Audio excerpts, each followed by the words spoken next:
Oh, hello. Hello, little one. Ladies and gentlemen, stand by while we go live. We're streaming and streaming, and the progress bar keeps going and going and going. All right, well, I guess, let's see here. See if Where's I'm my live. fucking recycle? Is it?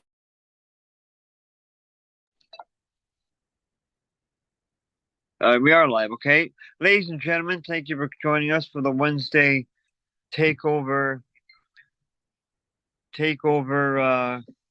safety meeting. Um, this is a takeover. Say hello to our new little mascot here. We need a name for this little guy.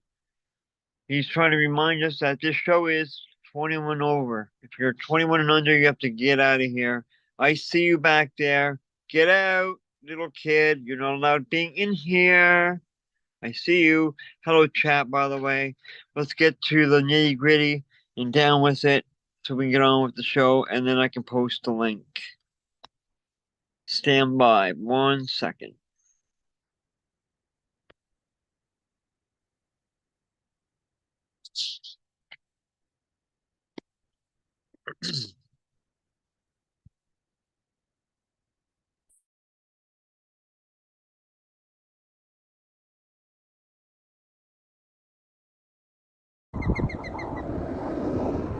Hi there, everybody. There's a bird's nest behind me, and that bird is telling you that, first of all, before anything else on the show is for adults only, 21 and over. Wherever you are, if the rules are a little bit different, if you have to be 23 or 24 or something else, please follow your local rules. Where I am, it's 21 and over to be an adult, so please do follow those rules. The show is not for children. It is for adults only. Please also remember that the show is completely and totally drug-free. We do not actually purvey any kind of drugs of any kind. You cannot get drugs from this show of any kind. You cannot buy them. You cannot borrow them. You cannot steal them. You cannot get them bequeathed to you. You cannot get drugs from this show. So please do not bother reporting this show for purveying drugs or anything else. You cannot, in any way, get drugs from the show. There's no secret menu. There's no super secret menu. There's no other way to get any kind of illegal product from my show. Also, please remember, we're doing this a little bit impromptu, so please bear with us, ladies and gentlemen, for the bird squawks and everything else. Extremely dangerous challenges are not shown on the show. Challenges that pose an imminent risk of physical injury are never shown. Dangerous or threatening pranks are also never shown on the show. Pranks that lead victims to fear imminent, serious physical danger or that create serious emotional distress in minors. Instructions to kill or harm are never shown on the show, showing viewers how to perform activities meant to kill or maim others. For example, giving instructions to build a bomb meant to injure or kill others. Hard drug use or its creation is never shown on the show. Content that depicts abuse of or giving instructions on how to create hard drugs, such as cocaine or opioids. Hard drugs are defined as drugs that can mostly lead to physical addiction. I add the proviso that sometimes you'll hear people on the show interact or have tell stories about how they have interacted in one way or the other with some drugs, cocaine, opioids, other drugs in their past. Please always assume that those are negative portrayals, those are cautionary tales, and you should never under any circumstances emulate those stories. It's the position of Fumidor and Fumidor and the Flavours, everyone on Fumidor and all of the guests, that drugs are bad and you should not under any circumstances emulate those stories. And of course, my phone locked while I was talking. Instructional theft or cheating is never shown, ladies and gentlemen. Showing viewers how to steal tangible goods or promoting dishonest behavior would never be discussed on the show. Hacking is never shown. Demonstrating how to use computers or information technology with the intent to steal credentials, compromise personal data, or cause serious harm to others, such as but not limited to hacking into social media accounts. And finally, bypassing payment for digital content or services, showing viewers how to use apps, websites, or other information technology to gain unauthorized access to audio content, audiovisual content, full video games, software, or streaming services that normally require payment. We would never discuss any of those things. Finally, once again, ladies and gentlemen, the show is, of course, for adults only, and of course, we do not under any circumstances offer drugs to you. Even though other channels might have secret menus, we do not. Under no circumstances can you find anything illegal in the show. The cannabis content that we do discuss is legal under the 2018 Farm Bill, and the seeds that we purvey also are legal. All the breeders that come through the show, it's legal for us to purvey seeds because the seeds have no THC in them, so they are legal under the 2018 Farm Bill. Thanks, folks, for bearing with the introduction of the prologue here. We've recorded it maybe for the future. I don't know if it's good enough. Maybe this will be the one. Maybe we'll have.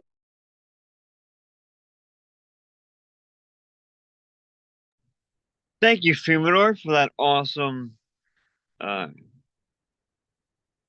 the thing there. I can't think. I need to smoke something here in a minute. Let's also check out something else while we're here. Let's get on with the station identification break, as David Letterman used to say. We'll do a quick one, and then I can post the link, and we can get on with the show. Shortly do. Come on. Ladies and gentlemen, be sure to check out Fumidoro.com. Fumes of gold and all that good stuff. For some awesome genetics that he's got for sale. He's got lots of different stuff. We can take a quick gander, shall we? Let's gander together. He's got the Morgana lines all available, which are really nice. I like the Morgana. This one here, I always say it's a pretty plant because it really is. It looks really cool. Uh, he's also got other stuff. Like I want to try this one too. Gapper tape. I believe that's a Gorilla Glue strain crossed with a Coots special. But don't hold me to it. You have to ask the boss about that. Also, don't forget to check out the merch he's got for sale. He's also got some awesome merchandise. There he is right there, the man himself, Fumidor, wearing the Gapper tape shirt. Lots of different shirts to choose from. Lots of different colors like black, green, blue, orange. Even this color right here, I call this fire truck red or fire engine red. Even available for most of the shirts. They're comfortable. They're awesome. They fit amazing. You should pick yourself up one right now. And look at the price. Can't beat that. $18.10. How many other people seed companies have you seen charging 60, 70, $50? It's crazy. Hi, Billy Mays here. No, I'm just kidding. Anyways, with that, you should get yourself some Fumidoro merch. And also, since it is a safety meeting, we'll just quickly scroll down there to the bottom. He's got mugs, he's got wife beaters. But pick yourself up one of those awesome high noon safety meeting Team hoodies. Ah, and it says right on the bottom, use that coupon code BRAINS, BRAINZ, and that will only work for the genetics. It will not work for the merch or Gauge Green genetics. Right on. Now, if you guys will just bear with me for one more second. I know it seems like forever. It takes forever. I'm just gonna post a link. Whoops. And we'll get on with the show. I hope everybody's having a great day. While this is loading, let's take a quick look in the chat, see who's here. Christoph, bonsoir, mes amis, Metro, Noah. Who else is here? Crymore Grows, J5, Love for the Plants. What's going on, everybody? I hope everybody's having a great day. Damn cat, I'm gonna have to grab you. You're being a pain in the ass now. There he goes. All right. I will just quickly post the link.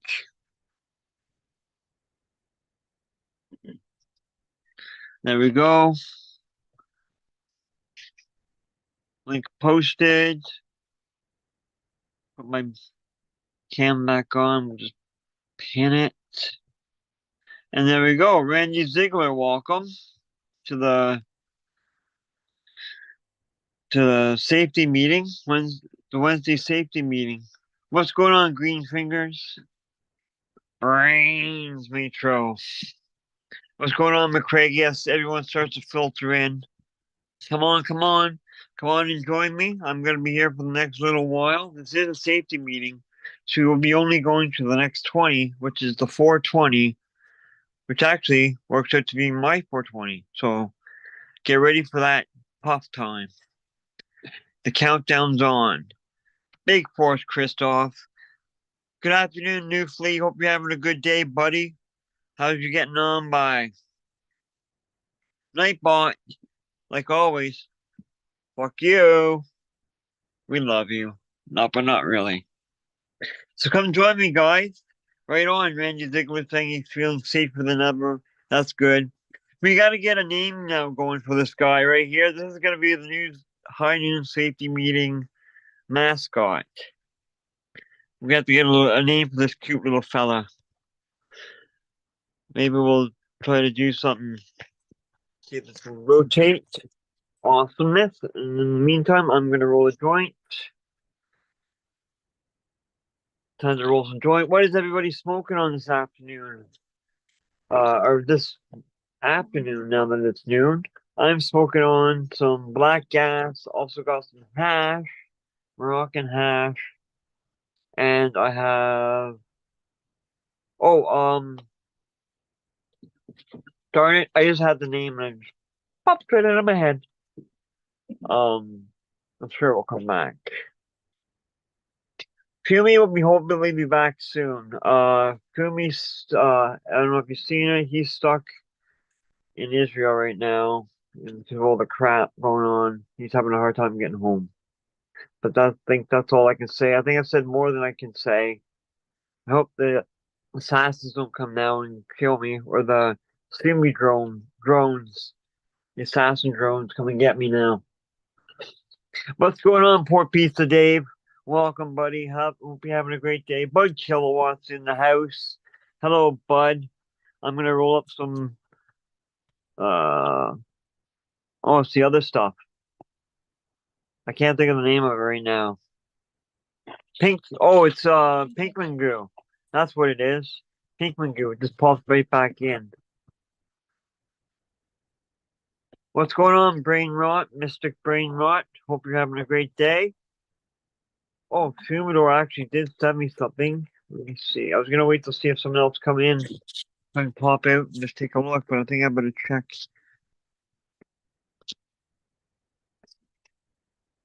Oh shit! Well, I already started.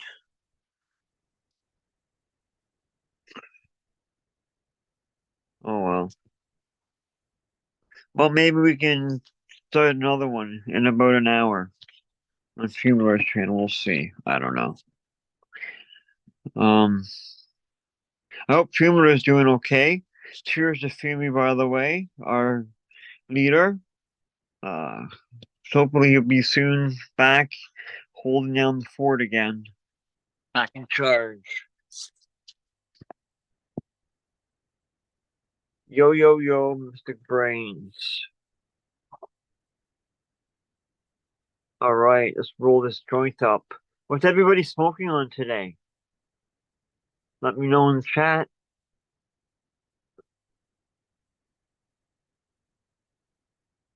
And let's give this guy a name. I'm gonna start a list. Maybe we can do a narrow down thing next week or something. And I'll put a poll in the chat. We can narrow it down like that on one of maybe the Saturday show or something. Or Tuesday takeover. Yeah, exactly, Metro.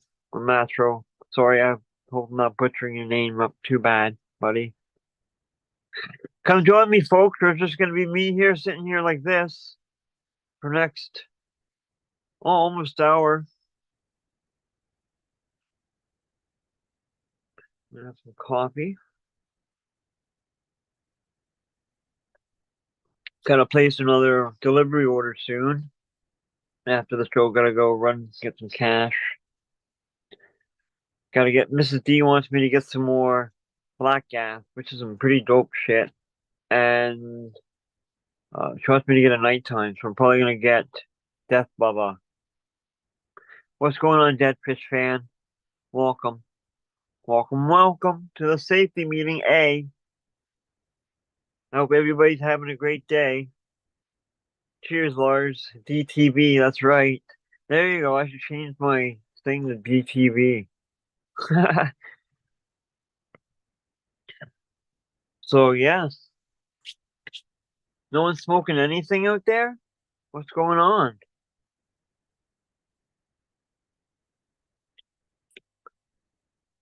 I'm going to continue rolling this up. All right, I'm going to roll the joints. Can't wait to smoke. Not much else new really going on with me since last night. Hope everybody enjoyed the show last night. That was kind of fun. The Halloween special. What did anybody shell out candy last night? And what was the coolest costume that they saw the kid dressed in? Smoking cherry pie, grape soda. Right on, Lars. That sounds some good. Cherry pie is a good one, Crime Grows. I like cherry pie. Dark horse undercake. That sounds. What the fuck? Dark horse undercaker. That sounds like some crazy shit, dude. Wicked gas. Wow. Rainbow belts. I almost got some rainbow runts. Maybe it was rainbow belts. I can jump on in a minute. Cool, green finger. That's cool, buddy. Appreciate it. Um, kitchen sink, GMO cross. Welcome Noah Dava. That sounds like some crazy stuff too. I'm gonna look. When I place this order, I'm gonna order some more. I gotta order 4 more ounces of black gas and 3 ounces, I think, of the Black Death Bubba for nighttime. Rainbow chip. That sounds cool. Yeah. Shit, I should have rolled some hash in this. Well, next one. You know what? For the 20. There you go. For the next 20, I'm gonna roll the hash joint. I roll a fat one. Here you go. This is the fire that up. Welcome on Operation Annihilation. I hope you're having a great day. Hope everybody's having a great day. What else is going on? It's cold. It's getting cold outside. Really sucks. Yeah. To do it's strawberry shortcake chocolate boost buffer, I think. Huh, crazy. Raw genetics, rainbow belts. Oh, that's rainbow belts. Hopefully it will stay on while I look it up. I'm just looking at the menu right now. I want to see what that oh, it's rainbow runs. That's what it was. Yeah. And I can get some cherry bomb. Cherry bomb's not bad. But Death Bubba, 4 ounces of Death Bubba, which is a bestseller right now for them. I've also had guava cake, which isn't bad. Mrs. D doesn't like it. Doesn't like the taste of it. And we both didn't like. There's another one called Pine and Perps. I wasn't a big fan of that either. That sounds crazy. What's going on, St. Peter Runner? Rainbow belts. All right. There we go. Here I am. Oh, did you leave that joint up yet? Yeah. Oh, okay. Yo, Slurricane. I like Slurricane. Slurricane is awesome. That's Granddaddy Perp crossed with something. No, I forget. Anyhow, yeah, Slurricane, I really like that one. Especially as live rosin. Cheers, Atomic Spoon. Hope you're having a great day, everybody. 1 minute warning for the 20.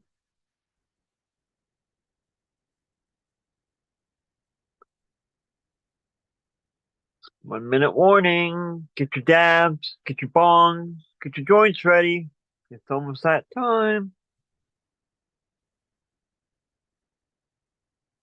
Do. How the fuck how's that get on my lap? Big dirty stock. 8, 5 seconds. 4, 3, 2. Happy 420, everybody. Cheers. We're gonna be here now until the next 420, which is my 420 here in Canada, eh? Well, Ontario. So yeah. Fire it up. Fire, fire. Fire in the hole.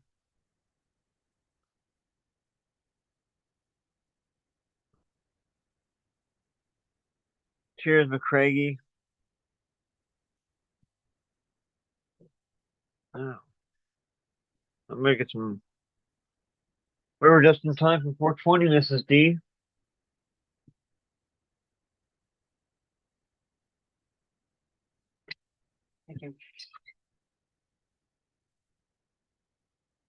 There's Christoph, Big Forster Christoph. I hope he's having a good evening. Yeah, it's evening there for him, I believe, now. Be sure to check out Christoph. He does a show once in a while now on his channel. Exactly how it's spelt right there as his name. It's his YouTube channel. And don't forget to like and subscribe to this channel and hit that notification bell to get notified when I go live in the show. But hopefully this will be coming to an end soon, and we'll be back full time on Fumidor's channel. Hopefully sometime in the near future.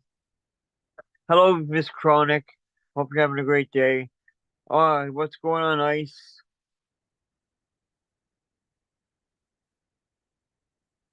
Hope everybody's having a great day. Big Force, Christoph. We need to get a French interpreter or something. Because that'd be pretty cool. Finding out exactly what Christoph is saying all the time with no barriers. Christoph seems like a really cool person. Like a lot of you. All of you out there. What's going on, Jeff? Cheers. What's going on to everyone in chat? Everybody lurking in the background, doing some work, smoking a joint, doing some gardening perhaps. Cheers to all the lurkers out there in chat land. So come on, folks, let's help now and give this kitty a name. I need to hear some names for this little kitty cat. This is going to be our new mascot for the safety meeting. Isn't he a cute little fella? I forget who sent that to me. I have to look back on Instagram. But he's a cutie. Right on, Miss Chronic. That's awesome to hear. Oh, hey, Steve. I almost forgot.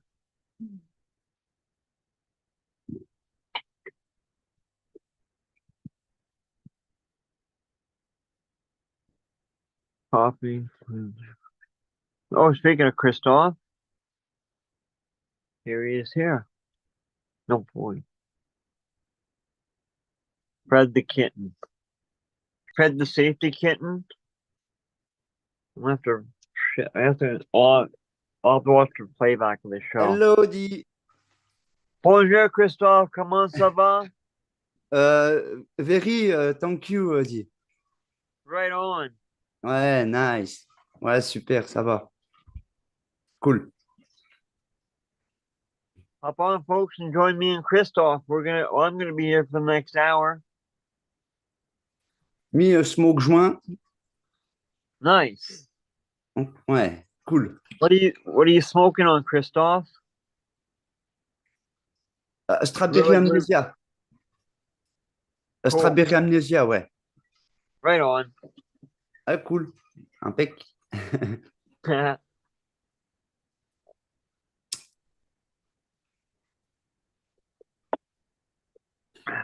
Cheers. Cheers. Mrs. B's got the joint right now.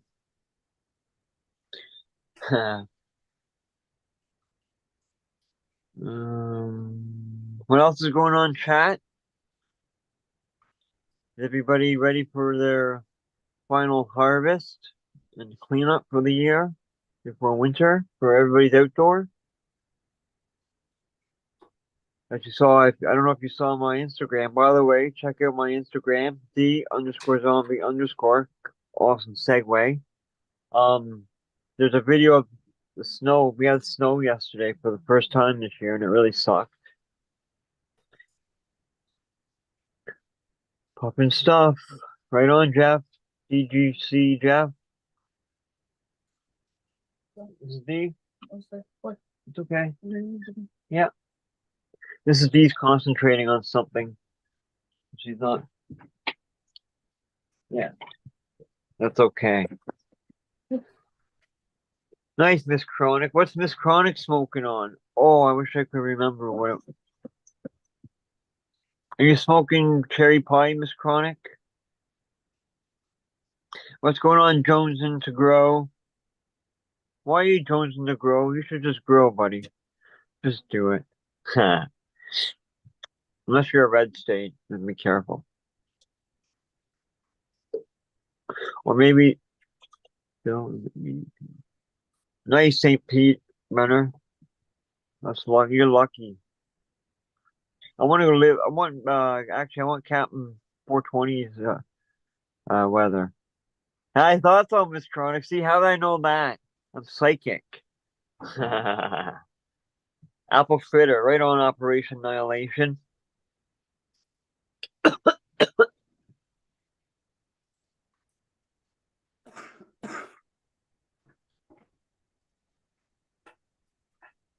Right on, Jones. You're not Jonesing to grow. I'm just messing with you, buddy. Got my coffee.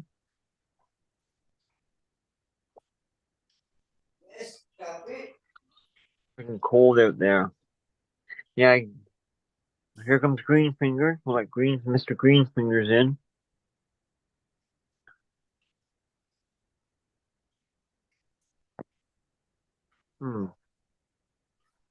Did I not put the ding dong on? Must have not put the ding donger on.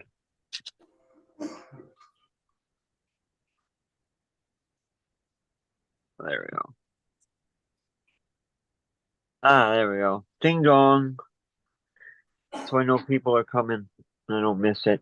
I don't want you guys to sit in the waiting room forever. I've done that before. To Bud come up one time. Not purposely. It goes off screen.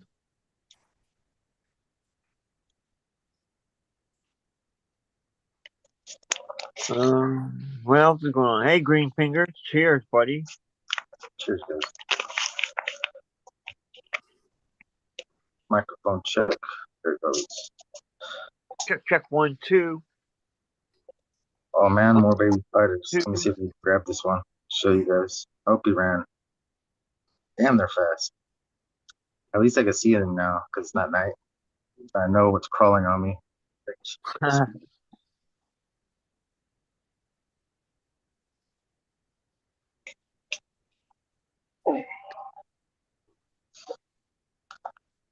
Get something in a bowl. What are you puffing on? What's this? You know, I forgot again. I always forget this one. Strange. But I got black gas. I got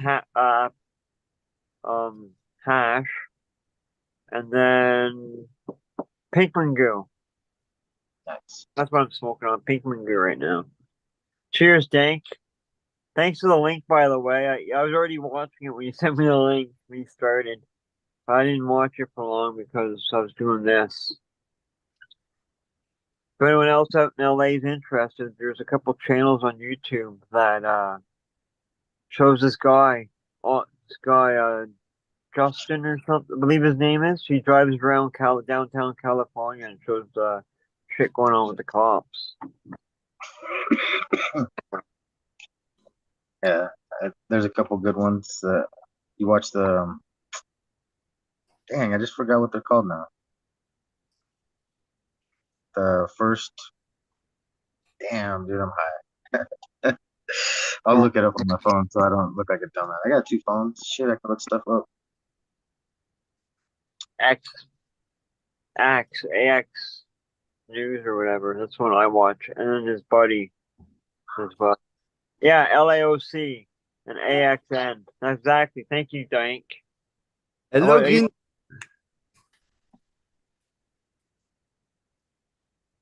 What's up, Christoph? Yes, I. Smoking good stuff? Ouais, smoking Strawberry Amnesia. Ouais. Tranquille.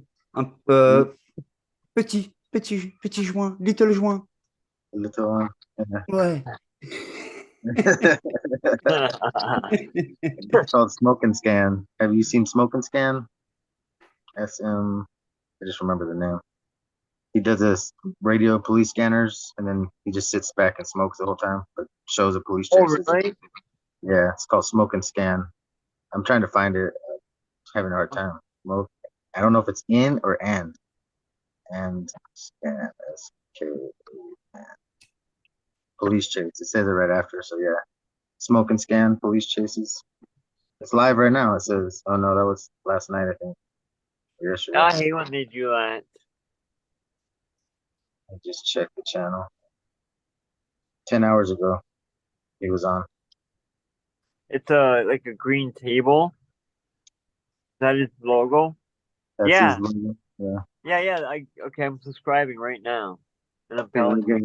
I used to watch him all the time until he told me it wasn't 130 degrees where I live, and I was like, "You're a fucking piece of sheep." And then I fucking unsubbed. I was like, "It's 130 right now. What are you talking?" He's like, "You don't live in Death Valley." I was like, "I live in the worst place, dude. Fuck, Salton Sea, shit."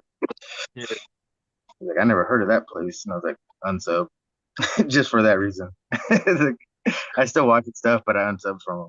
I was like, "Fuck that, dude. You don't know my weather. You can tell me what it is." And I grow better weed than you're smoking. I was all mad. Got pissed. I was like, yeah, still watch though. Yeah, I'm a little hater on that one. Yeah. It's 130 right now. I can tell you that for a fact. I just fried an egg in my car. Like, fuck. Like it was fried, crispy on the edges. I was like, damn, that's a real fried egg. Shit. Damn. The LAOC guy that drives around too. He takes donations from people like for the homeless. What's So his he'll channel called again? uh, So I can find him. I want to follow that guy. What's his name? His channel? LA LA-OC. OC. Yeah. And the guy will TV get or no? Because TV popped up first. Oh no, I found him. LAOC TV. Yeah. yeah. So What the but geese? people will donate like a bunch of stuff. Like some people give them like someone gave them a bunch of those crackers, those lunch things with the crackers and the little tuna or whatever in the can. Oh, hell So yeah. they put it, buddy. They made a big like they make a package for the homeless. It's like a couple pair of socks, a couple of those, some waters, and they'll go around and hand them out when he's homeless. A blanket if sometimes people donate blankets and shit. Yeah. And the guy gets tons of stickers for like donations to buy shit. Oh, Yeah. yeah, it's always good. Amnesia. Hmm? Gotta support everybody. Yeah. Yeah. Even if it's just a little bit. Oh, I gotta get my blind dog. I'll be right back. I hear him barking Oh, outside. Mute myself. strawberry milkshake. That sounds good, Lars. Update on Fumidor is hopefully he'll be back soon. That's all I can say. But he is safe. He's doing okay. Yeah, LAOC is a good guy.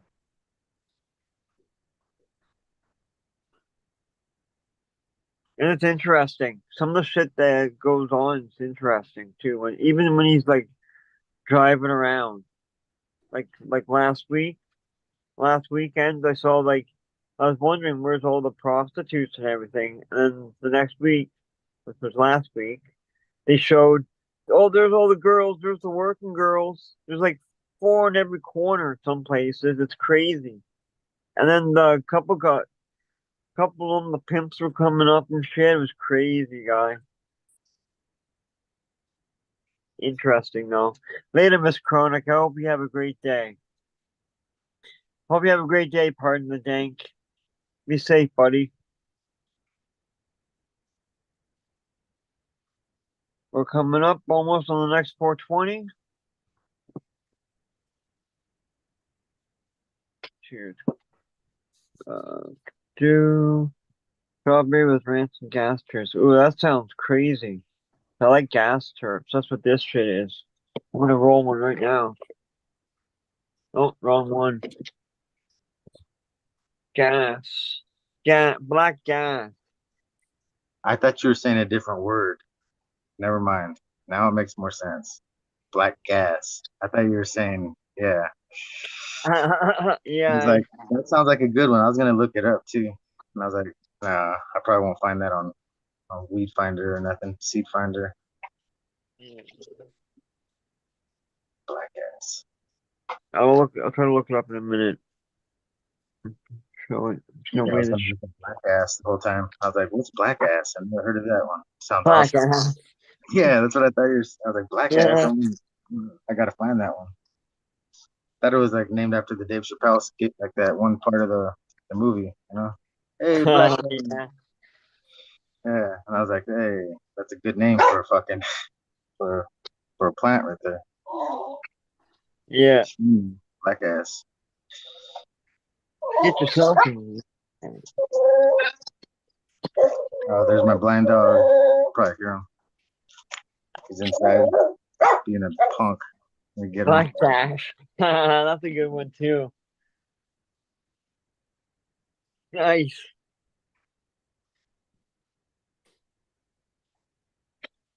Let's see. Oh, I'll close that. I'll need to show that later. Fumidor.com again.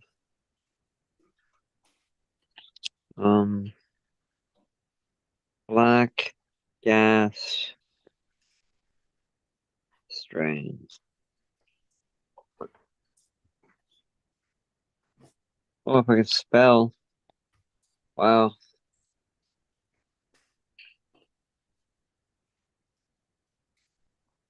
Well, there we go. Old bud. It's on old bud. I like old bud. Let's see. We'll share it.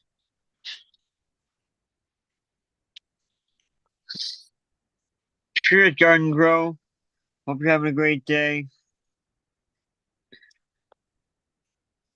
We're just waiting here. There we go.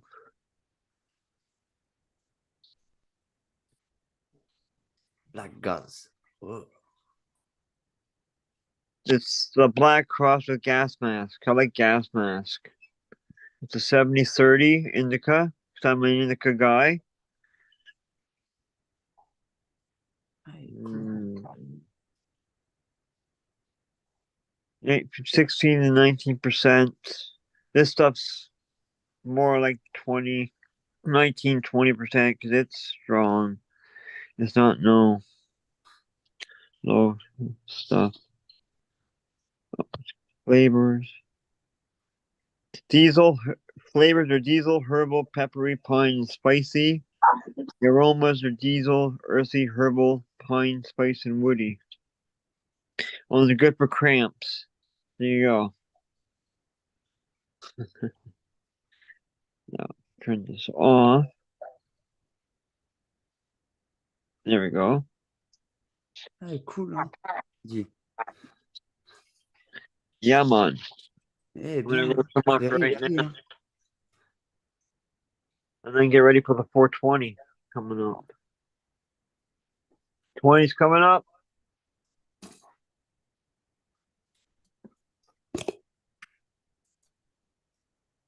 Hope you're having a good day, Garden Grows. We'll just take care of Nightbot here. Yeah, take that, Nightbot. All right.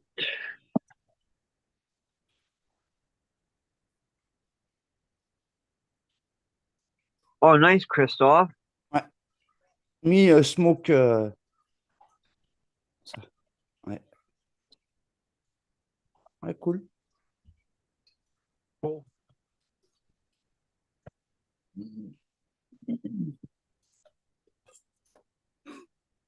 Right on. Oh, there's Cap. There's the Cap. Cap in the house. In a minute. Right on.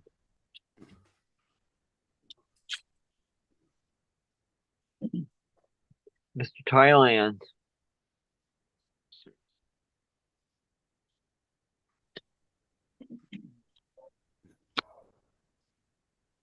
have to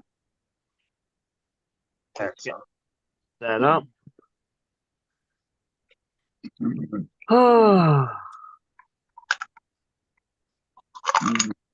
Hash time. I'm in. Here comes Jeff. Let Jeff in.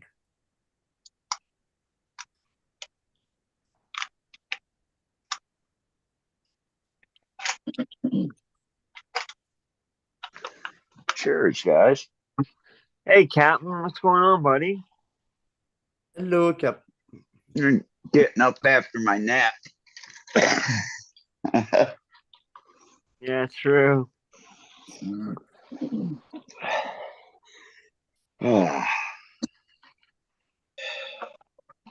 Hey, what's up, Captain?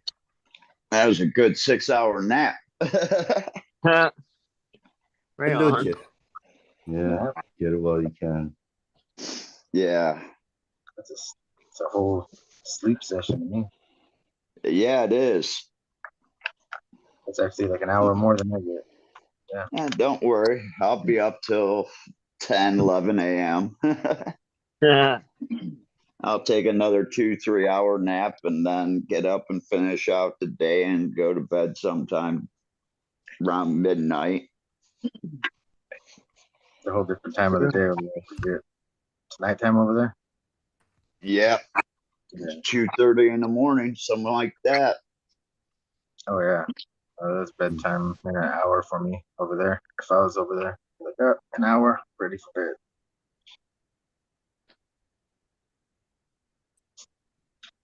So how's everyone doing today?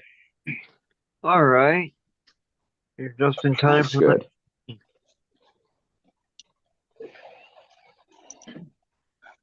Yeah, doing good. I just ate some really good food, so What's going getting on, off the chaps? How's it- bowl. Yeah, it's good. We got snow here, Colorado, still on the ground. True. Came a couple of days ago. Yeah, like 10 inches or so. Oh, fuck. Denver. Yeah. Yeah. Time to move to Thailand. That's how it happened. And then it'll, like today, there's some blue sky out there. Sun will be shining later. It was shining yesterday, melted a lot of the snow. And like in a day or two, whatever snows in the sun will be melted. Right on. It'll get warm again. Yep. Probably good for skiing up in the mountains. They must have got dumped on. 80. 80 degrees where I'm at. Nice. It'll be nice in an hour. Yeah. Yeah. Yeah, that winter home would be good. I think about that. And Base. Colorado's pretty good for a winter. Juice. Place that has a real winter. Because there's always warm days every now. Like it's rare you get a week or two where it's just solid cold and miserable. But yeah, having a place somewhere warm would be great. People from Colorado talk a lot because they stay in a lot of snow. Why don't you come to Cleveland where it's not only snow but ice too? Yeah, And it's just that's not what I a mean. couple months. It's for like 5 months. Yeah, no, I've lived in some places where the winter is the winter like the whole time. Here, at least once in a while, yeah, you get a break and some sunny days, mostly when it's sunny, because the sun just makes it so much warmer. And you Yeah, could have we don't get that. yeah, even though the air temperature is warmer during the day than at night, but then when that sun's shining on you too, yeah, people will There's be this guy in shorts. north of me. There's this guy north of me in Canada that keeps on sending me down cold ass air.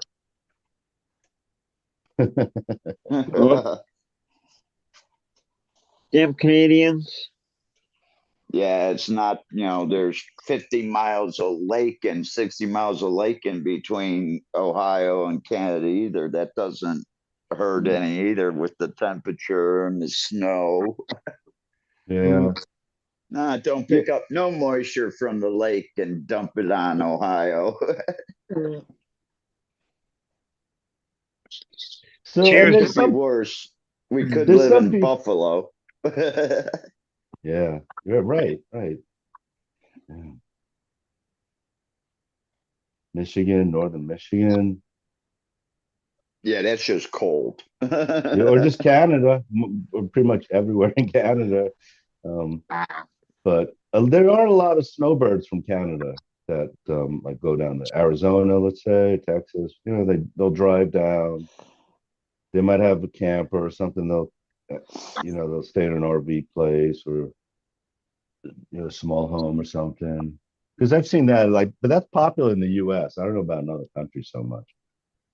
But I mean that'd be great for Canadians though, to be able to go down to Texas, Arizona, Florida. Those are the typical places. They're not even that expensive. Well, Florida is now. But, Believe it or not, we Miami. get a lot of tourists, but a lot of our tourists that come up are Thais, and they're Thais that are better off, that are getting out of Bangkok for, when it's really hot there and they come up here. Uh-huh. We'll get a ton of them during Songkran because it's just a cooler temperature up here, Yeah. And yeah, it's especially at something you could do night. I here. got sweatpants on tonight. Uh-huh. I got Good. sweatpants on and the AC running. Figure that one out.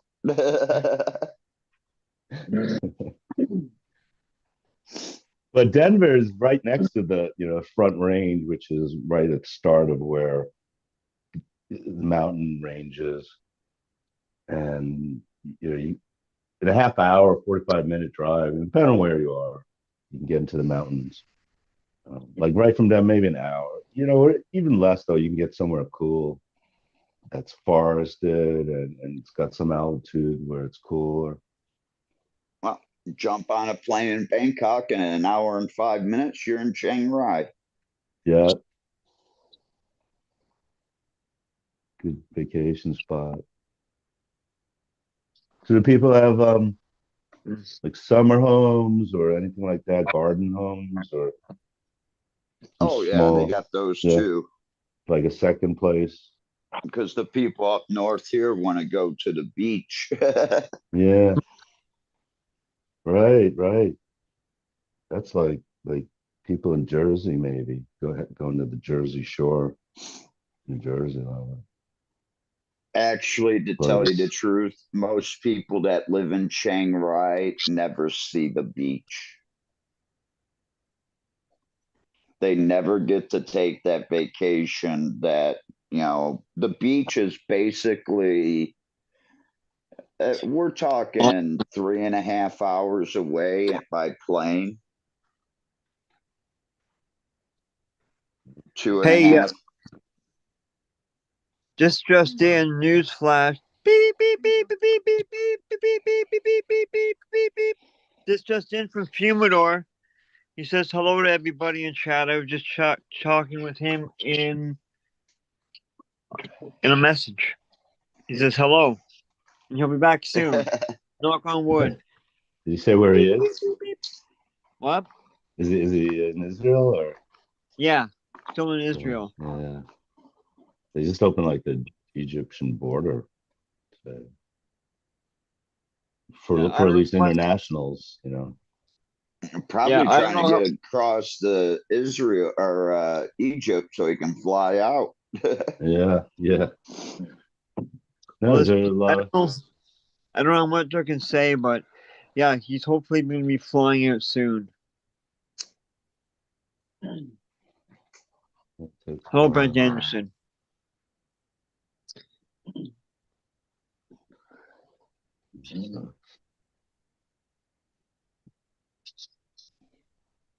But yeah, so Thailand, it's just hard to drive around. It sounds like, huh? Because it's mountainy and foresty, the terrain. Is It's that it? no, it's Hilly, actually, I not wish I mountainy, had a hilly. really nice BMW.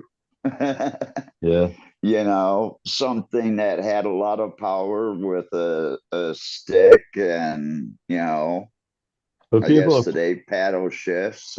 I'm just but surprised people are no, flying to these places. You know, I mean, I always think of it as you fly for an warm. hour or drive for 12. Yeah. You know, do you want to spend, you get 6 days vacation or 7 days vacation, and do you really want to be in a car for a complete 24 hours of that? Yeah. Or And do you how's the want to train? jump on a plane and be there in an hour? The train doesn't come up this far. This Not that wasn't far. part of Thailand until 1936. You know, this was Siam still. That's why, in choosing the North, it's kind of a place where you can go hide out. And if the government says one thing, it's going to take a year or two to get to you. I was having a meeting today and I said, well, what if the laws change? And they said, well, Yeah. they change. So what? Yeah. You keep Yeah. doing what you do. Yeah. And especially until they do change.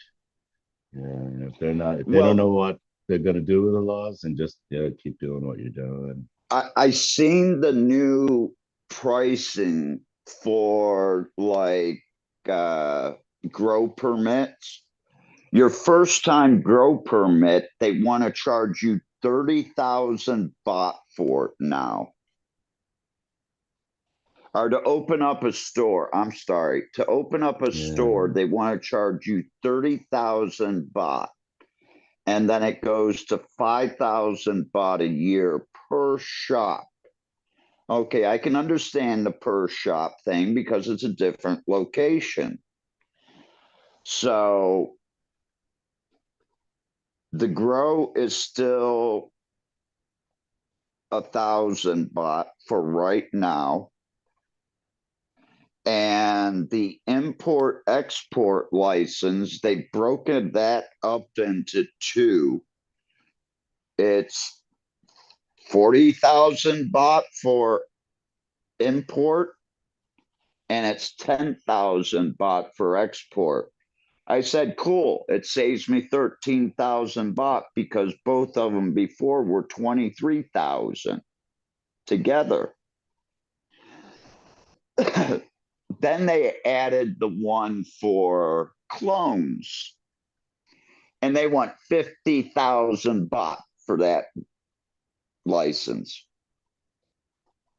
I could grow 1,000,001 plants for 1,000 baht, but if I want to make clones, it's 50,000 baht.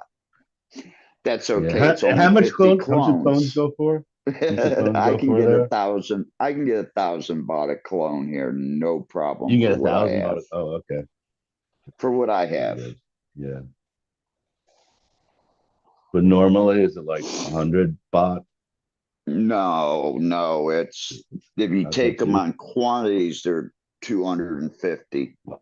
So that's still up there. That's still got to drop a lot, or it's gonna, you know, more. Why should that drop a lot? That's $7 a clone.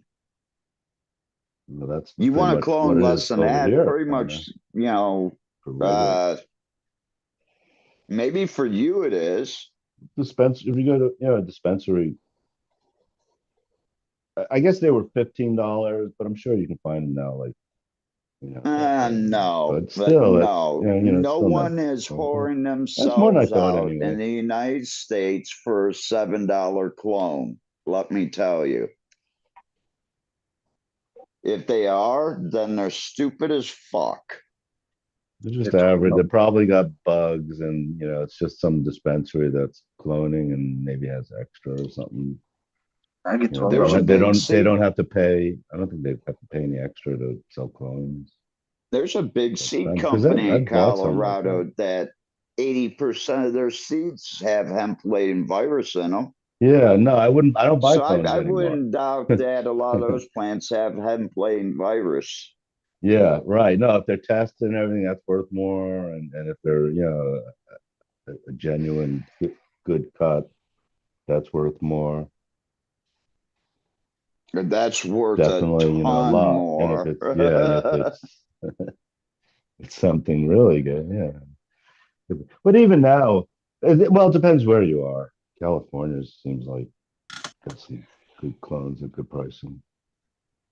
$15 to $25, you can buy just about any clone you want if you have the right connections in California. Yeah. Well, there's still big cuts that are out there. They're getting $500 to $1,000 for, like Gary Payton. Thousands, even still. Thousands, not just one, multiple. Gary Payton, when I was looking into it, it was a couple of years old, and they still wanted $500 for it. Hello, Smash. I could have stole my Death Star clone a couple times in Michigan for 2,000 a cut.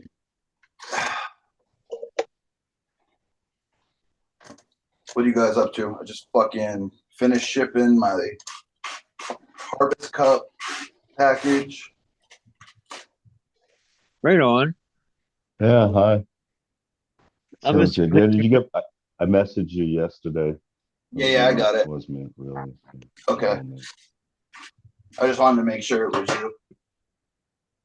I'm just placing an order for delivery. Nice. 4 ounces of Death Bubba and an ounce of. So what the hell was it now? She wanted. Oh, 3 I more want to ounces try to Death of Bubba. Black Gas. I'm smoking on pancakes again. Nice. New 4 high ounces, strains are going to be expensive too. 3 ounces. Oh, dude. Gage, if you look on, hold on. Gage Green and their ambrosia cuts. The ambrosia cuts are the expensive ones.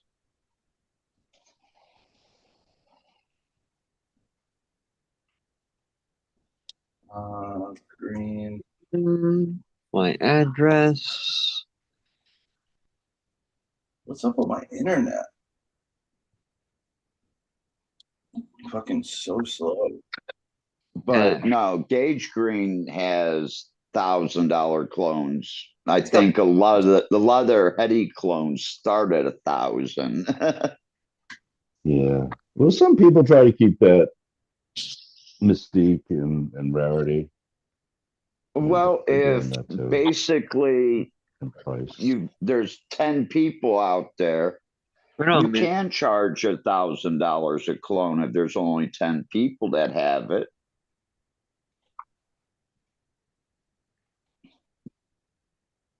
Yeah. I know one thing, don't ask for any Ohio cuts anymore because everybody in Ohio is going to tell you to go fuck off.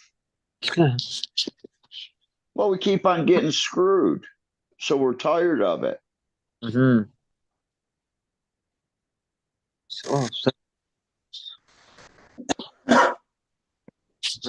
I mean, there's some real snakes out there in this industry that, oh, we're all about medical, we're all about helping people. Bullshit. You're all about making money, motherfucker.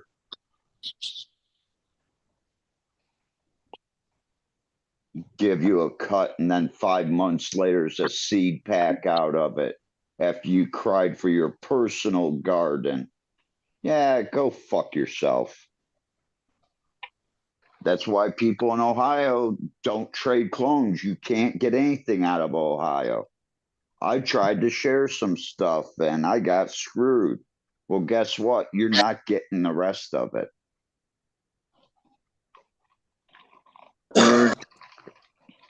Even someone from Ohio and his whole family couldn't get the cut for 20 some years.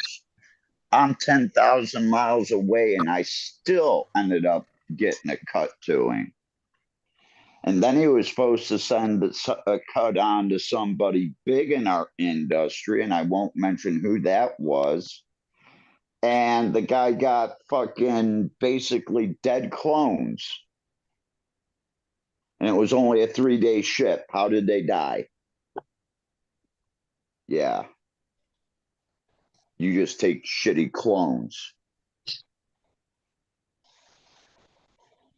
I mean, No, I'm sorry, guys. I just got on my rant there, but when you get screwed over, Yeah, you know, that sounded like something Yeah. specific for you. Yeah, but that happens. Everyone, has stories about getting ripped off or in some way lied or to. another. It means, yeah, I mean, sometimes at gunpoint, sometimes just lie to, and There's someone in Thailand lose that it either owes me way. It over hurts. 30 packs of seeds. excuse me. And all you people out there still like to follow him too. Okay, so I'm looking at out of stock seeds on Seeds Here now. Exotic Genetic Kimbo Kush 10 pack retired was 500. Holy fuck. $500. Aficionado. I had one of those. I might even still have some seeds from that. Aficionado Seeds Okay. GTR F3 488. People are still getting good money for fucking. But that's all. That's got to be a few years old because they stopped doing that. I think a few years ago. Well, yeah, because Like now it's 4 a years, big so thing, but they 5 didn't years. they didn't make 10,000 packs of something. A lot of these packs that, like aficionados, those are limited number packs. Sometimes there's only 50 packs or 100 Yeah. packs. Yeah, aficionado. They've always been expensive. Obsolete genetics. I do small batch seeds, and if you want seeds from me, they're $100 to $150 a pack, depending on what they are. See, You I'm kind of settle on the $125 price range, but you're sell you a buying pack of stuff seeds that for you can't 25 get. bucks. They have something. That's what Kimbo Kush was though when I bought it, like $100. I'll sell $250 for 3 packs or something like that. There was So someone on normally- Instagram that had a things. pack of those. So normally I would do like 25 bucks for like a 10 pack, normally 12 seeds. 40 for 20, and then whatever. It goes up from there. But Yeah, I put I 13 have- in my pack. I have I have Chem Dog cross to Chemo, which is going to be super rare because I only got a couple seeds out of it. So I'm probably going to end up keeping all of them and making an F2 version. Actually, I got to send some out to one person, but that's about it. Ow. Same thing with Apple Fritter. That's got to be limited edition. I'm going to have to work it to get more seeds. That apple fritter and shine apple would have gone together good. Nah. I think apple fritter and the Chemo is going to go together really good. I'm hoping to expand the boozy candy terps on them.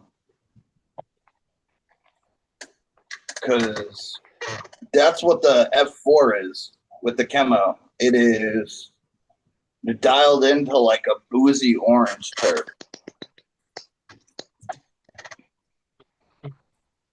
Regs, I want to make feminized, so I'm thinking Chem Dog to Calio might actually be my first feminized cross. I pop a couple of the seeds, get a female, and then reverse the motherfucker. You mean self it? Well, reverse self, same thing. Oh, And it just depends on what crowd you're in, I guess. I know people that feminized seeds sell. I'll say that. Like today, I was in a shop and I literally took their piece of chalk and erased the R1 and put S1.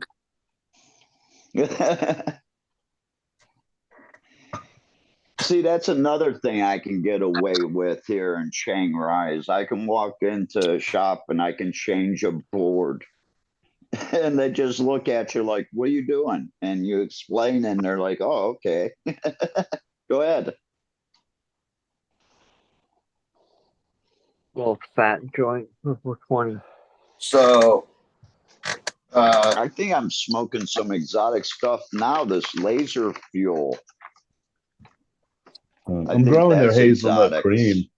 That was one of the packs I got. Was hazelnut cream, cookies and cream, and Kimbo Kush. They had those all at the same time. But I think the hazelnut cream. Maybe I got Kimbo Kush too. The seeds. I'm growing the haze. It's all right. It's a haze. It's Hazelnut going to cream. take you a while. Yeah. Well, yeah. It's not super long, but it is long.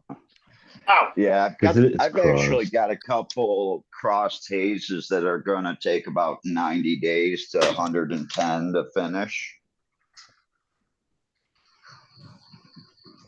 But you know, that's not a long haze, and that's actually the time that I need for December and January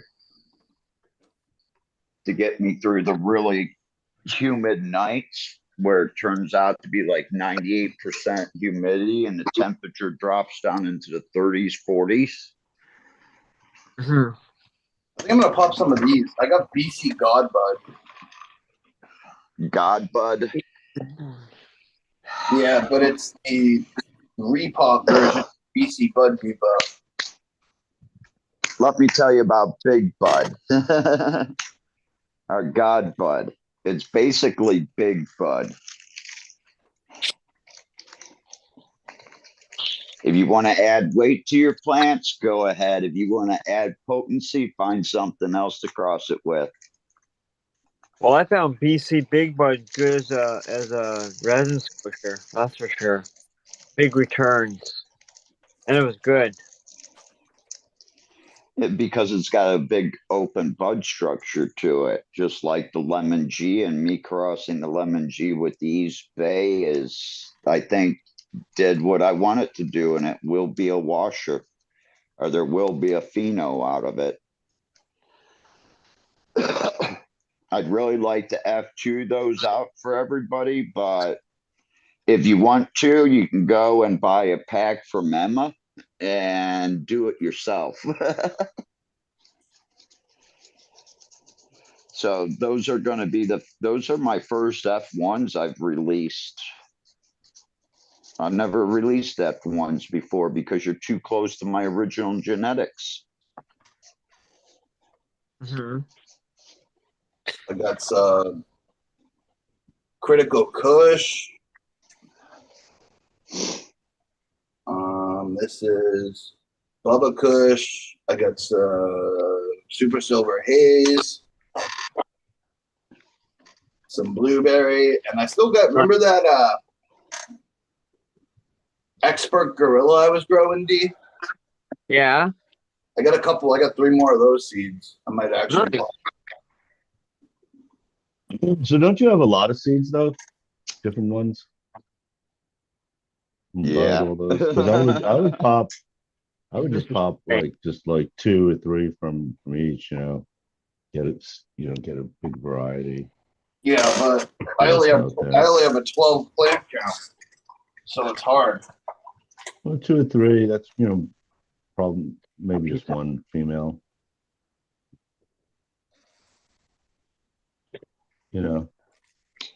Pop the whole if they're pack regular and pull the good one out and just clone it. You need a lot of space for that too. And Beauty. if you got a lot of seeds, I would. That's what I would do.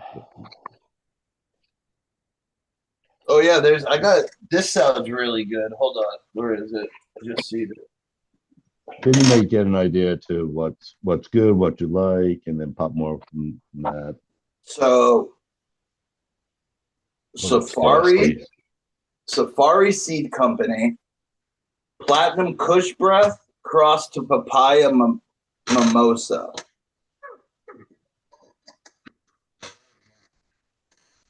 on your stupid fucking camera.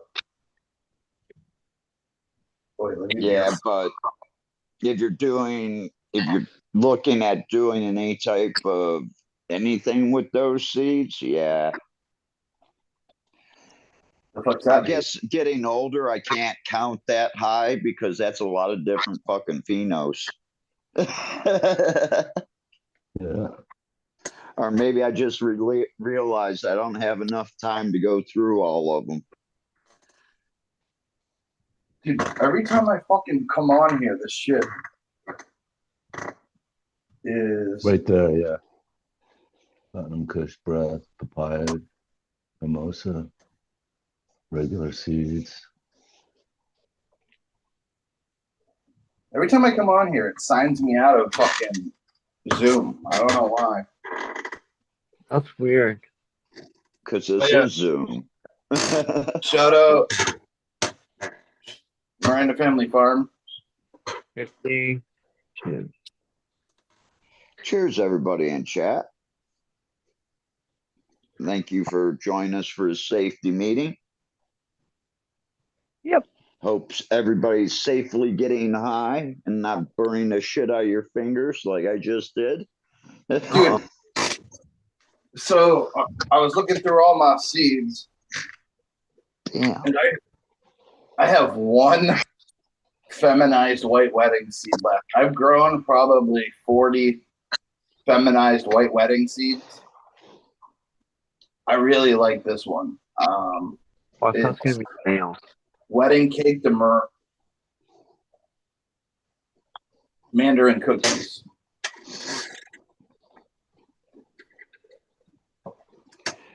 I'm sorry, but it says white in it. It should have the strain white in it. Romberry to garlic breath.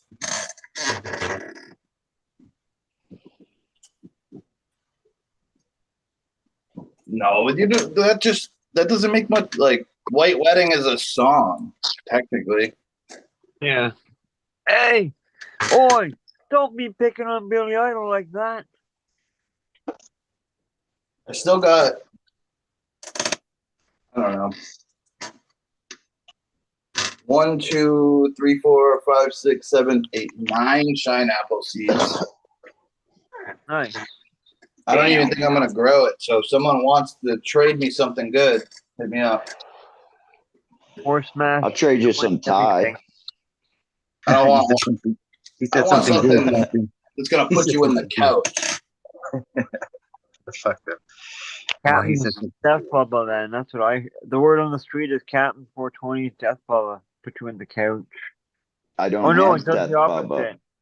I have Huh? nothing that will put you in the couch. I don't have Death Bubba. Oh, my mistake. Death Star. Death Nice. Star. Death Star's a good one.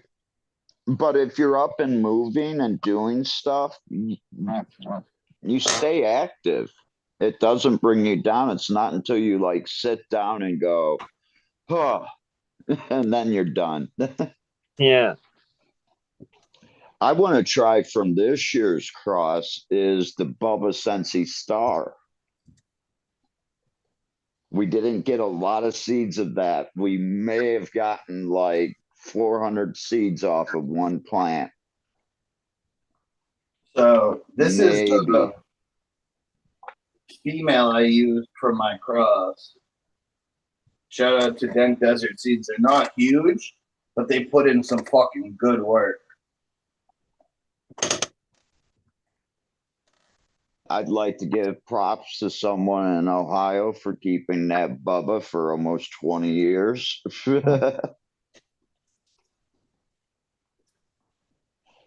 This sounds kind of interesting.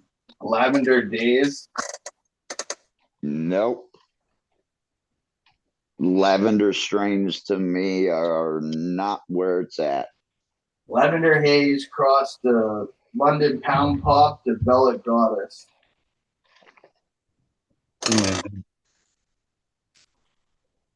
5-minute warning. Oh yeah, and then I got some of Masonic stuff. I'm probably gonna throw this GMO Wilson. Mr. Wilson. I'm gonna pack some of the 1 times the Wilson. Yeah, I got the 2. Gorilla Grape Ape, the cookies and cream. On the 1s and 2s. I got his Banana OG times the Wilson too, I think. SFB Genetics, OA Map, Blue Punch, the Skunk Pansy. Yeah, I met those guys. That guy's pretty cool from SFE Genetics. I won't grow this. Yeah, but I got some Mr. Slip stuff. Yeah. My pops? Oh. Okay, yeah, I'll be right up. Thanks. Oh, sorry, guys. You see his new cross with Airborne? Split? Say that one more time? Mr. Did Split? you see the new cross with Airborne? No. No. Yeah. These were fucking fire. I bought these. Lake Tahoe. Tahoe OG, the Blue Dream. Then they took that plate and crossed it to a Blueberry Afghani. This was good. And Best Coast is pretty cheap. Proceed. Yeah, Best Coast got a lot of $20 packs on there too. A lot of cheaper ones. So look at how this dude sent me seeds. And a cigarette pack with a handwritten label on a piece of paper torn off a corner of another piece of paper. There's actually some really good stuff in here. Look at this. Dude, chocolate times black.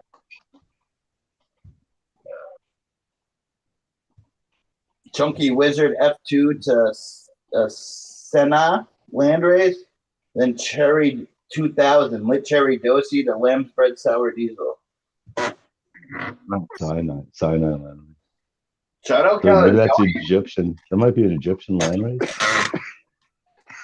He used to come out on the show a lot. But yeah, I would pop different ones of Who's those. that? 'Cause The, Caledonia. a lot of those sound random, those different packs, but some of them probably good. I'd be curious to try different ones and just. If you're looking for couch lock, you haven't mentioned one of them yet that gives you couch lock. Everything hits each other different, bro. Peanut butter breath puts me in the couch. Hello to Mrs. D for giving me this awesome coffee. Thank you, Mrs. D. Blueberry Kush. DJ Shorts. Yeah, the blueberry to sounded. OG Yeah. Kush. Maybe the Wilson one. 419. Got a minute? Yeah. Then I got some Tangy crosses. I don't know. This might be. Tangy, I wouldn't do the Tangy. This is either. That's me. This What's is that? either more Blueberry Kush or it's Blueberry Kush cross Diesel. But you had one in the one of the C packs that you said blueberry and maybe a Kush or something. One of those too, one of your C packs. Well, this Expert Gorilla is hard hitting. Then I got the Critical Kush. That's pretty hard hitting. That should be. What was that, like critical mass and Cheers, everybody. It's an old string. Cheers. I don't even know. This is something that Bud sent over there. Nice. Oh, free seed there. Oh, yeah. Cheers, D. Oh yeah. 20. It is. Fat going with some hash. But yeah, these ones too carry on, but it doesn't have like a cross on it. But it's pretty interesting because it's got like a phone number and like a price on them. 1,900. Then I got some of Tommy's stuff. Skunk Boat, Good. Skunk I have a Boat, lot of seeds. Rosa, Beckett OG to Rambo Breath. Rainbow, but that might be strong. That Beckett OG supposedly slaps. What I mean, EVs? strong is less narcotic strong. Stoders. I didn't find slaps that great in taste, flavor, or anything else. This is fire. This stuff hits hard. I love it. Look, I love papaya. I think it's such a good strain.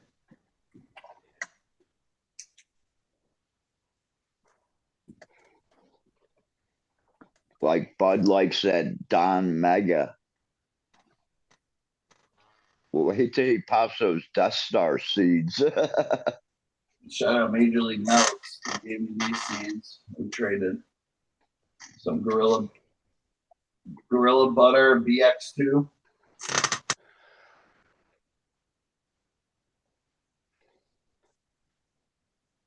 Then I got some really old stuff. Tommy sent me these a while ago. I just never could get to them. Mendo Breath, the Ambrosia.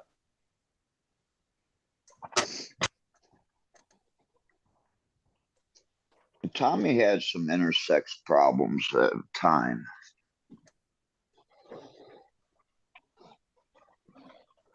Yeah, I haven't grown them, so I don't even know. Yeah, this is my little seed vault. Pretty full. Like, Yeah. Should keep them, like if you have a fridge spot. Long term. That's why this room's air conditioned and it's It's winter and it's still air conditioned. it's in the bottom drawer of a cedar Yeah. bureau, and then I have a bunch of gel silica packets in there.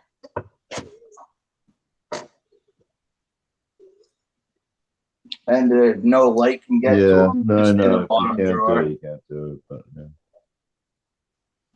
I find it's pretty stable temperature down there, right around Mhm. like 60 degrees. Grease Monkey's good. Yeah, Grease Monkey's really good. I like Grease Monkey. Oh shit. Yeah, I wish I got that one. They had I that one picked up too. a grease Sorry. monkey that was an Afghani leaner. I mean, when the thing grew, it looked like an Afghani. Yeah, I try. You want to stabilize temperature if you can, and I find like 60 degrees is pretty good for storage. Yeah. And you Long-term manage it. storage, you should put them in the fridge and shit. Fumidor again. Some cool thing. Dry jar, like jars that you heat up to release any molecules. I'll trade you for some What do you jealousy if you want to try the Shine Apple from Duke Diamond. And dark too. Dark is good too. I heard. So Garden Grow says I have Subcool's Cherry Gasm crossed with Apple Fritter, Jealousy, White Runs, Chopperwood, Durban Poison, Grease Monkey, Grateful Press, Strawberry Haze, and Ice Cream Candy. Interesting.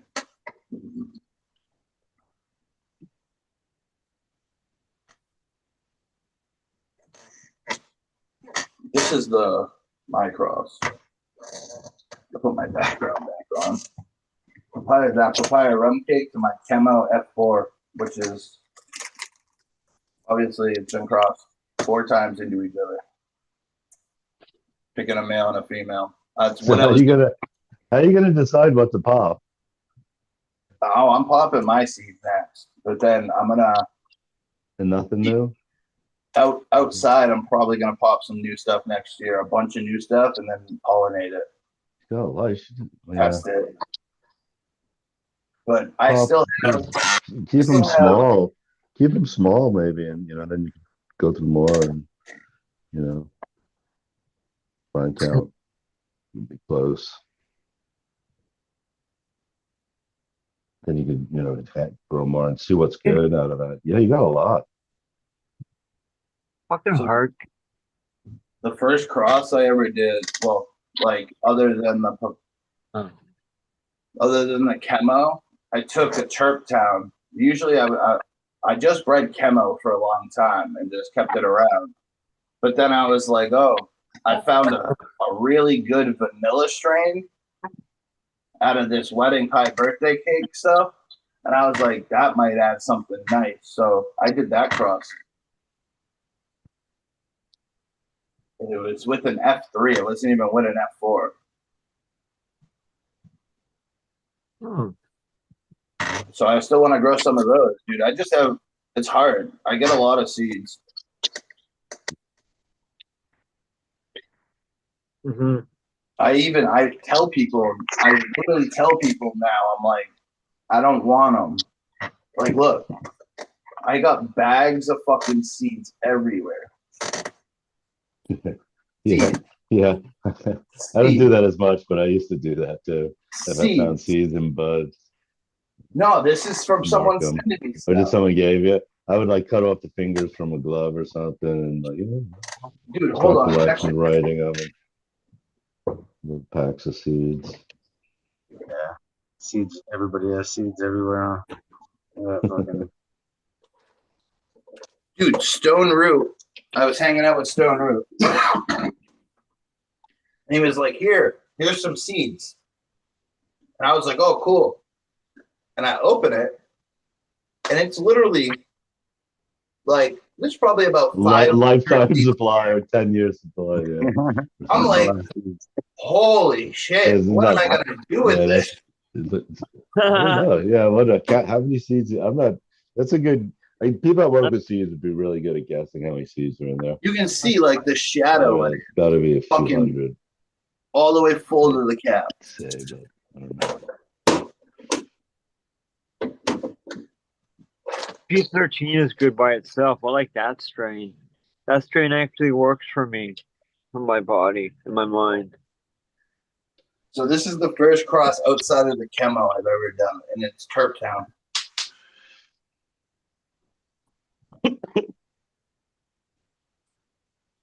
Two different plants. And if any of those seeds are getting old, think about those, popping those. Those are what I'm going to start going for. The older stuff in there. It seemed like from in my experience, like maybe like if you're just keeping it around, like maybe 5 years, so they start getting weird, not as vigorous. The root will be slow and spindling. Garden Grows, come to the Harvest Cup in Worcester. $1.25 pump. Dude, the Harvest Cup is fire. I wish you could come down, D. Yeah, man. I don't think you can smuggle me into the country. I'm a big guy. I need a big suitcase. What are you talking about?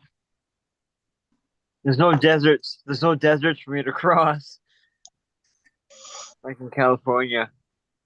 They told me to walk across the border next time. Just walk across. What I was gonna say. You'd be going south for winter, but going somewhere warm like Massachusetts. This is the competition. No, Florida. They have concentrate solventless pre-roll, standard infused, vape carts, sweet edibles, baked goods, chocolates, etc.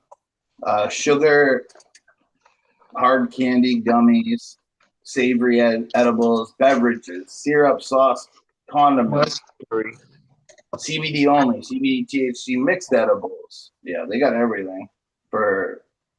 What up? You want another black food? Yeah, man. Can you give me some Skrilla? No? Can you give me some Skrilla? Grab me like 200 or 300.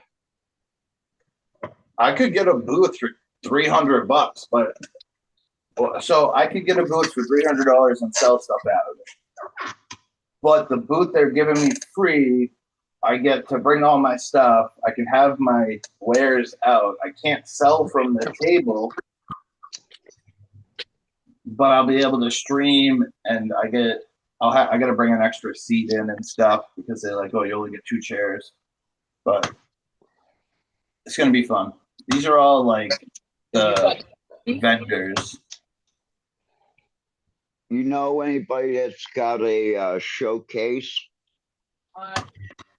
You can put your seed packs on your showcase and then put, your email along with a price list and everything like that. I'm gonna And give that way you can lot just lock. That way you could just lock the showcase and do your shows and not worry about it. So I got, I don't know, 20, 30 packs of seeds in here already, 5 packs that I'm just gonna give away. So like, well, I'm gonna be more selective who I give them away to now because they're mine, and I want people to actually grow them. I don't want to give them to someone that I've given seeds to people that are like, nah, like I want to grow, but it's just I'm like, well, here's some seeds. You don't need any, just put them outside. Now I'm gonna be like, hopefully give them to people that are actually that'll pop them. Shout out to Fumidor and the Flavors in chat. What's going on, Fumi? Hope you're doing good, buddy. Man, woo woo. But yeah, Crymore just added 2 more tents to his garden. How many tents is that now? 6? 7? 10 by 10s? No, they're all different sizes. Yeah.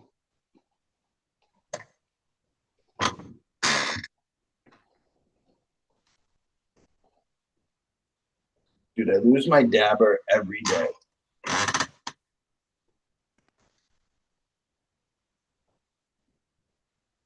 Without fail.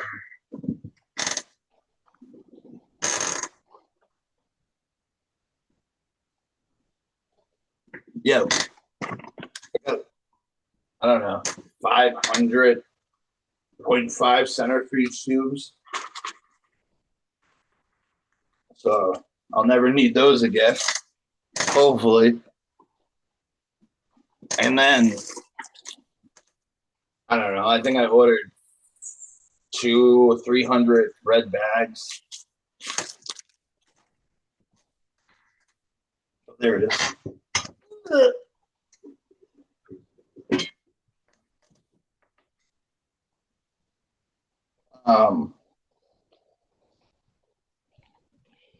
Yeah, Captain, you got to keep us updated on what that lady's doing with that land. Because I'm I want to know. Believe me. If the migrant workers move in, I'm moving out. And so are a lot of people around me. That we don't even care if it's only there for 4 months. They know they're going to come in and steal everything. We're going to have fights. We're going to have a death over here at least once a week. That sucks. Yeah, these people, they're. You can say that we can compare them to people from Mexico and everything. But I think even the people from Mexico, when they come to the United States, they have a lot more respect for the United States than people from Myanmar do coming to Thailand. But they are treated like shit, though. I mean, they're going to be putting these people up in a tent, and at nighttime, it's going to be fucking cold in a tent.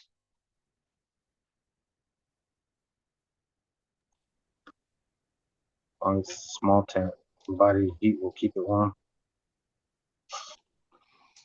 No, they're talking like army-sized tents, I lived in a but small they're tent. not gonna they're not gonna give them any heater.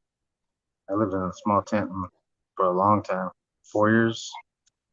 Winters weren't that bad when I had my dog sleeping with me. Like, I couldn't imagine But you without. got 13 of them. I only had one at the time. That's a blanket. I'd sleep in the grow every winter. I wasn't allowed in the house at that time though, for my dog was being judged. Being judged. Yeah, they thought he looked scary. So even though he's the nicest dog, he looks scary. Who cares what he looks like? He's a fucking awesome dog. Shit. Before like small houses were all popular and shit, I converted a shed to an apartment. Like right after high school. Yes, But now that's like a fucking big trend. People want to do the RV life. They want to like. I had an RV too. I did all that cool stuff. I wouldn't mind. It was I don't hard. know. If you had somewhere to park it, like you could go travel, and yeah, you go park at places, but like you have a home base. I think it's way easier than trying to survive like on the road. Yeah, gas money. You have to have a steady job for gas to live in an RV or some kind of money. Well, nowadays people like there's so many remote workers. So you like I know people that go to the beach for vacation and they're still working. All they got to do is wake up, jump on their laptop. It doesn't fucking matter where they are. Right. I've had a friend that has worked for Oracle for over 20 some years, and all that time he's lived in Cambodia. Yeah. Fumi says, gonna be doing much better when I fly home. Winky, smiley face. Tongue out. But I'd be feeling better too. Yeah, keep us updated, man.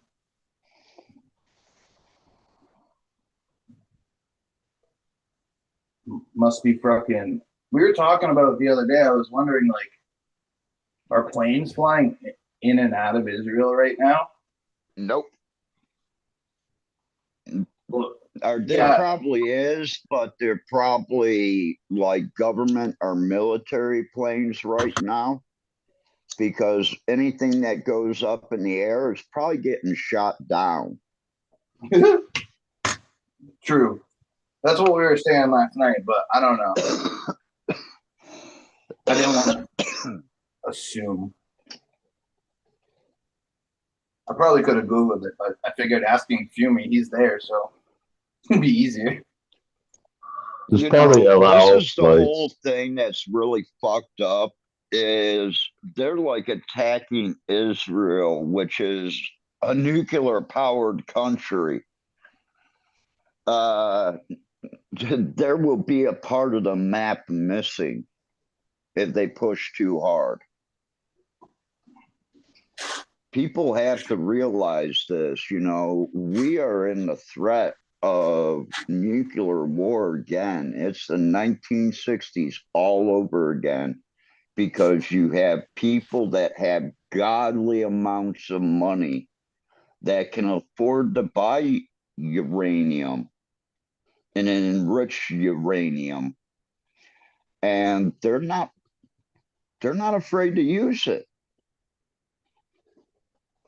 Hey, I was actually afraid to use it. I was listening to a podcast or something about a battleship, and they're like, if we got a missile coming in, the first line of defense is like try to Their like ships. So they try to fuck with the tracking, and then they have like cluster blooms of mylar to throw the tracking off. But the third thing was something. They just shoot them out of the air. Something uranium bullets. Depleted uranium bullets out of like a CRAM. I don't know why why are they using depleted uranium to make the bullets. It's like I was like, that's weird. I've never heard that before. It's dense, more dense than lead. I think there's another property there that we don't really grasp. Or yeah, we don't grasp it, but a scientist would say, oh, this is the reason why.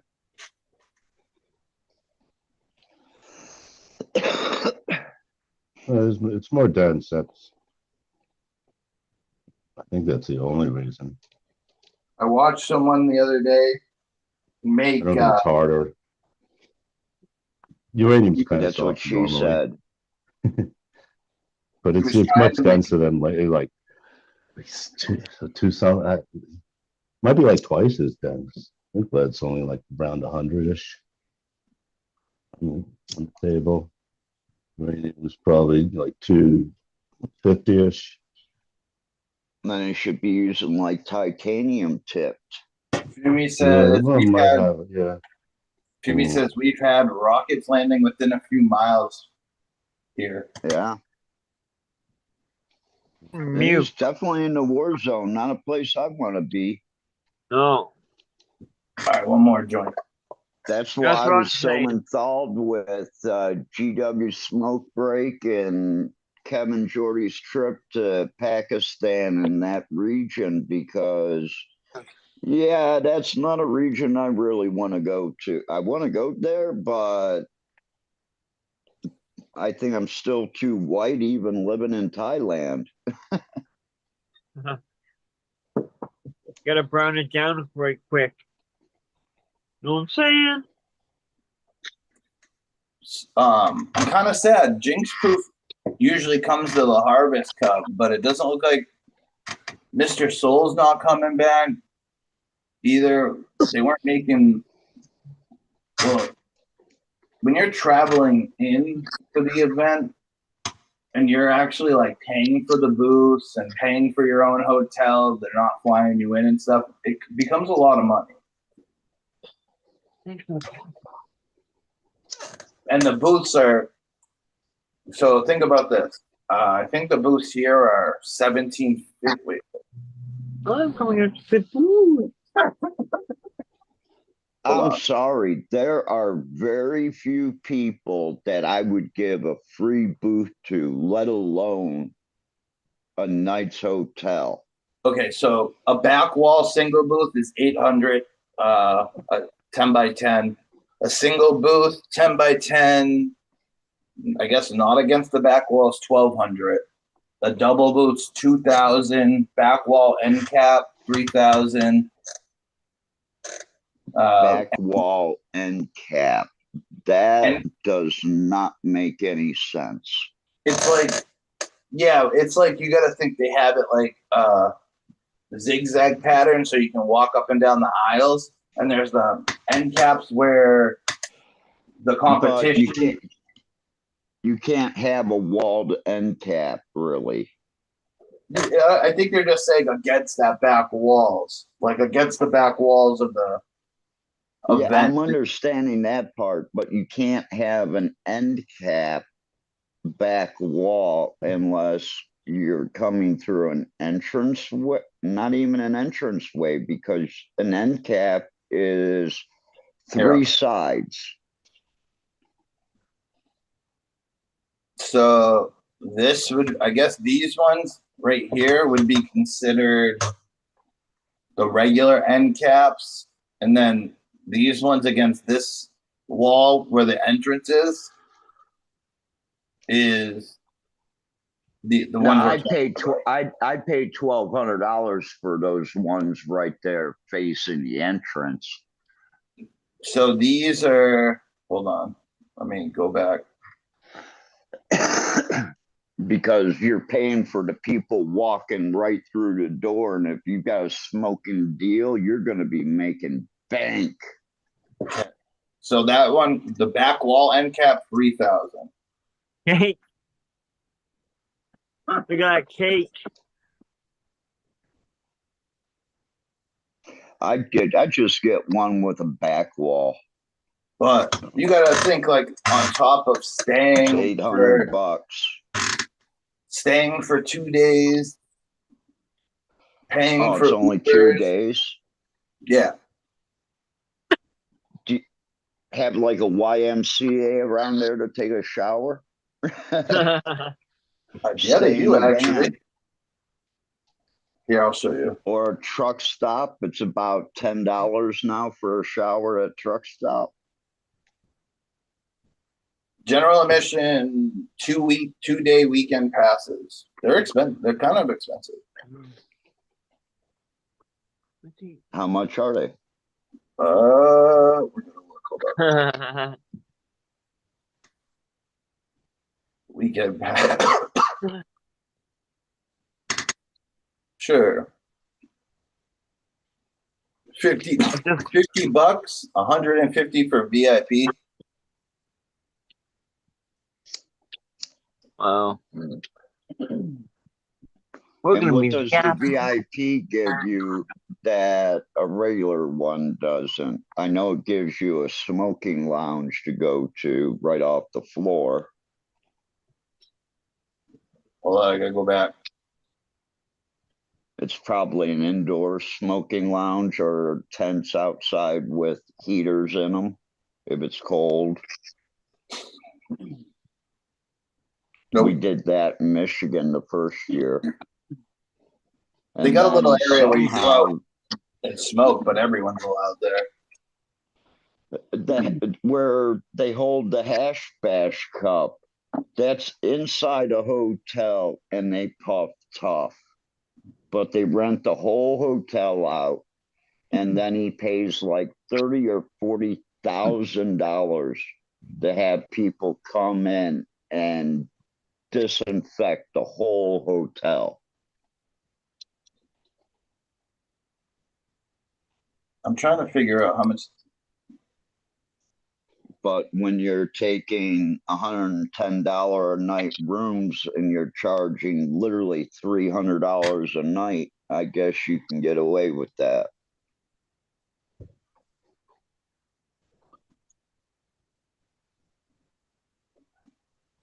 What the fuck?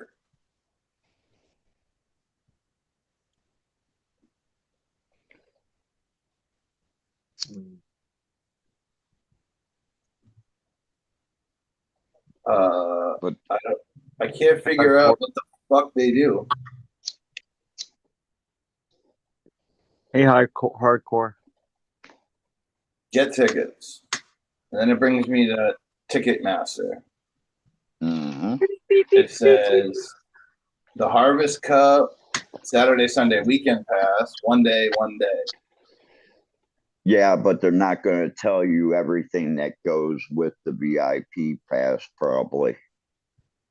Okay, 1 hour. I got it. 1 hour early entry each day. VIP lanyard. Entrance to the kickoff party Friday night. VIP swag bag, T-shirt of choice, and other goodies.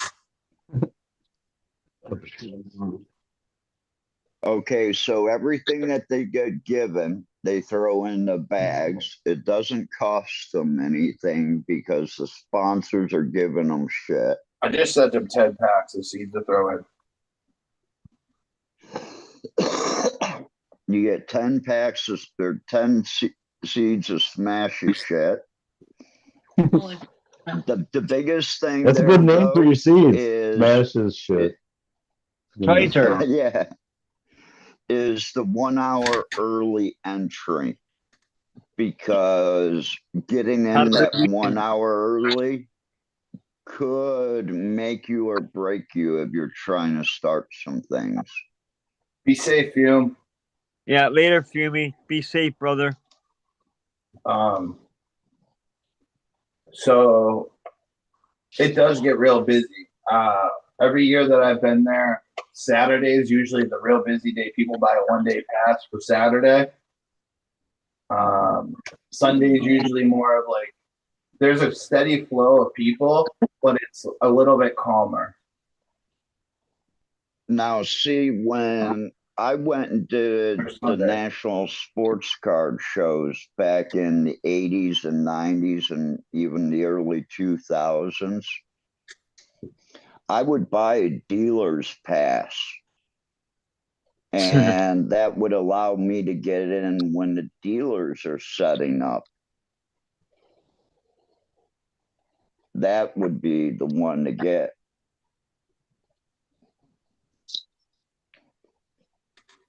They got a bunch of speakers too. I'm trying to figure out who's speaking.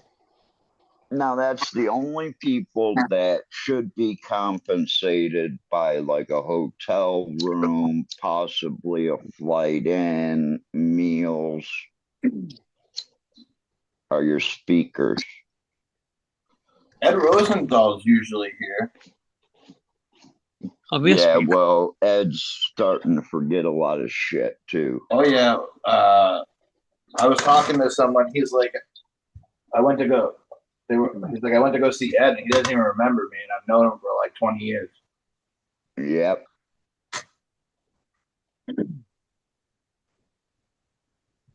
Dude, why aren't they?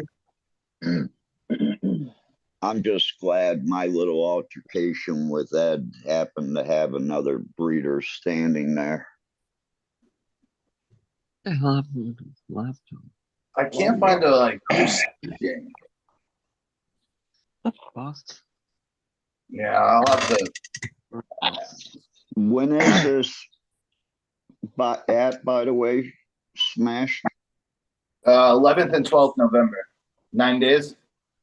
Okay, yeah, they should have a list out. Why don't you go to their website?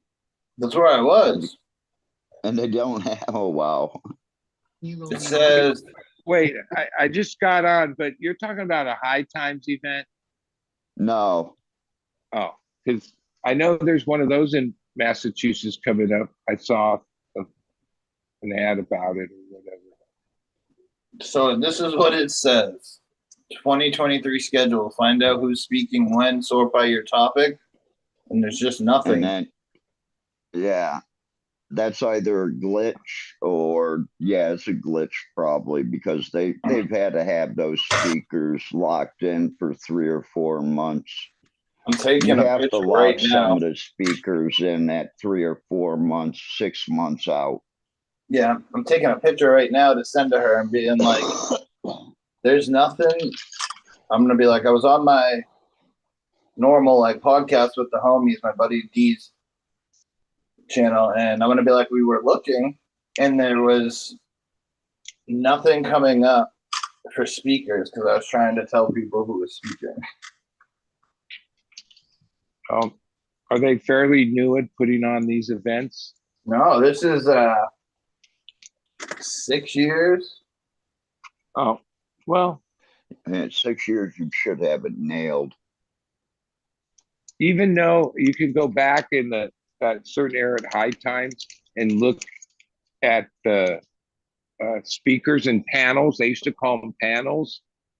Like today, it was epic. A lot of those people didn't have the reputation they do now, or things have changed. But yeah, most of the time, those were empty. Like, because people were just into hanging out at the booths and doing music or whatever else the event had going.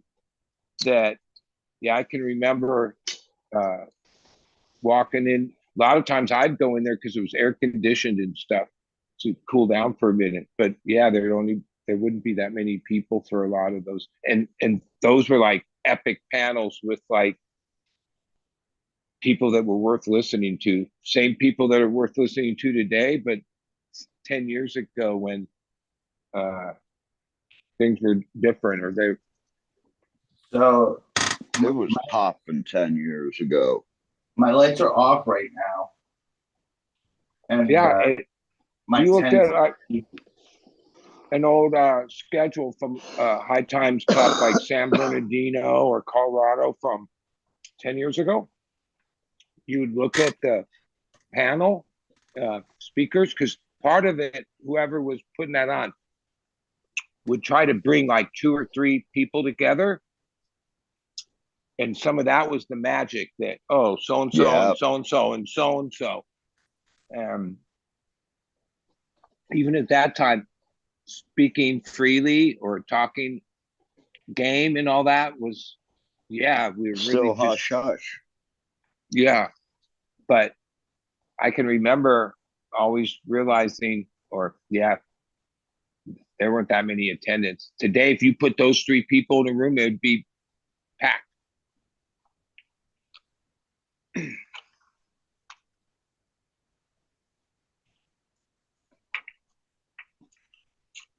Shit, I remember in 2014 in Santa Rosa, I was helping Well, I sell was there. I DJ had seeds. my booth there, and I definitely never got 2000. out. I never was able to get out behind a DJ's booth because I was the only one really helping him. So I got stuck at the booth the whole Dude, weekend. wait, it was either that year or 2013. Maybe it was 14. So Terrapin was in full, even though the Cup was in Santa Rosa and Terrapin's in San Rafael. So it's not like right local to the thing. Yeah, my company sponsored or whatever put on a like a party in the evening after the Cup on, I guess it was the Friday night. That was, or which, whatever. Oh, some people came, but it wasn't like a I lot of the wish people I in the would have known cannabis. about it. Yeah, but a lot of them, they intended on coming, but I knew this from my own experiences. If you're like have a booth or, and spend all day, running your booth or doing that, when the nighttime comes and there's entertainment and whatever, a lot of times we'd be like, yeah, we'll go to the hotel, change clothes, shower, clean up. We got an hour or so, and then we'll go over to see Slightly Stupid or Wu Chang, or there was always some music on one of the nights. Yeah, Jim Belushi coming. Yeah, some of the times, yeah. Oh, and then you had to be back at the place at 8, 9 in the morning to do it again. Yeah, that sucked. When you run a booth all day, yeah, a lot of those I missed the music part. We were just too burnt. So, I'd been on my feet all day. I'd been puffing all Yep. day, the sun all so this day. one has a party before the event, like the day before Friday, they have a party at night, and then Sunday That's they have a after party. everybody sets up. Yeah, so they have a That's kickoff usually, party. from my experience, that would be the good like Friday night usually, because like a lot of them start on Friday, but they're mainly just a setup. The majority of the crowd doesn't come to the weekend, Dealers. Saturday and Sunday. And then everyone has fresh energy. And those hangouts or parties, those would be cool. A lot of them that were like on the Saturday night. Yeah. A lot of times I They missed a were lot of just them. I was just too VIP tired. people. Yep. Yeah. So Because you were standing in 100-degree heat all day. I remember in yeah, Seattle. this one's in the convention center, but this is at the Worcester Palladium, which is a 5-minute walk up the street, and it looks like it's 7 to 11, so it's 4 hours. Quite I early. remember in Seattle, it was, the event was on this street area, but then at night, the music, because that year it was Slightly Stupid was the main act, and forget who else. It was like at the arena. It was like at the, not that far, a couple miles, but it wasn't right at the event.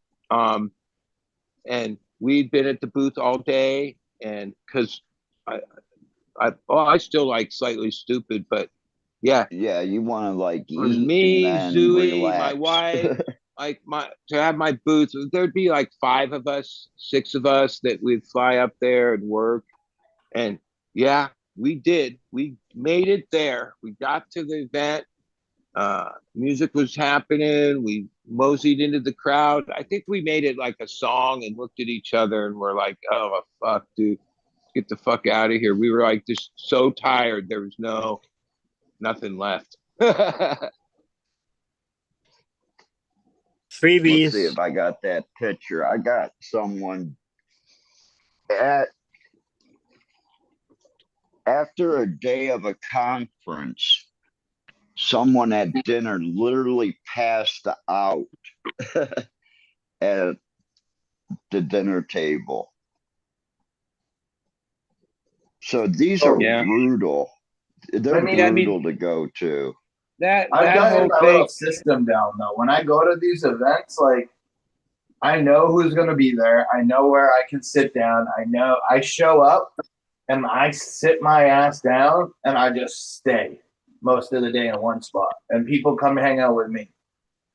Like when I started doing it, the first one I did was local, like in San Bernardino.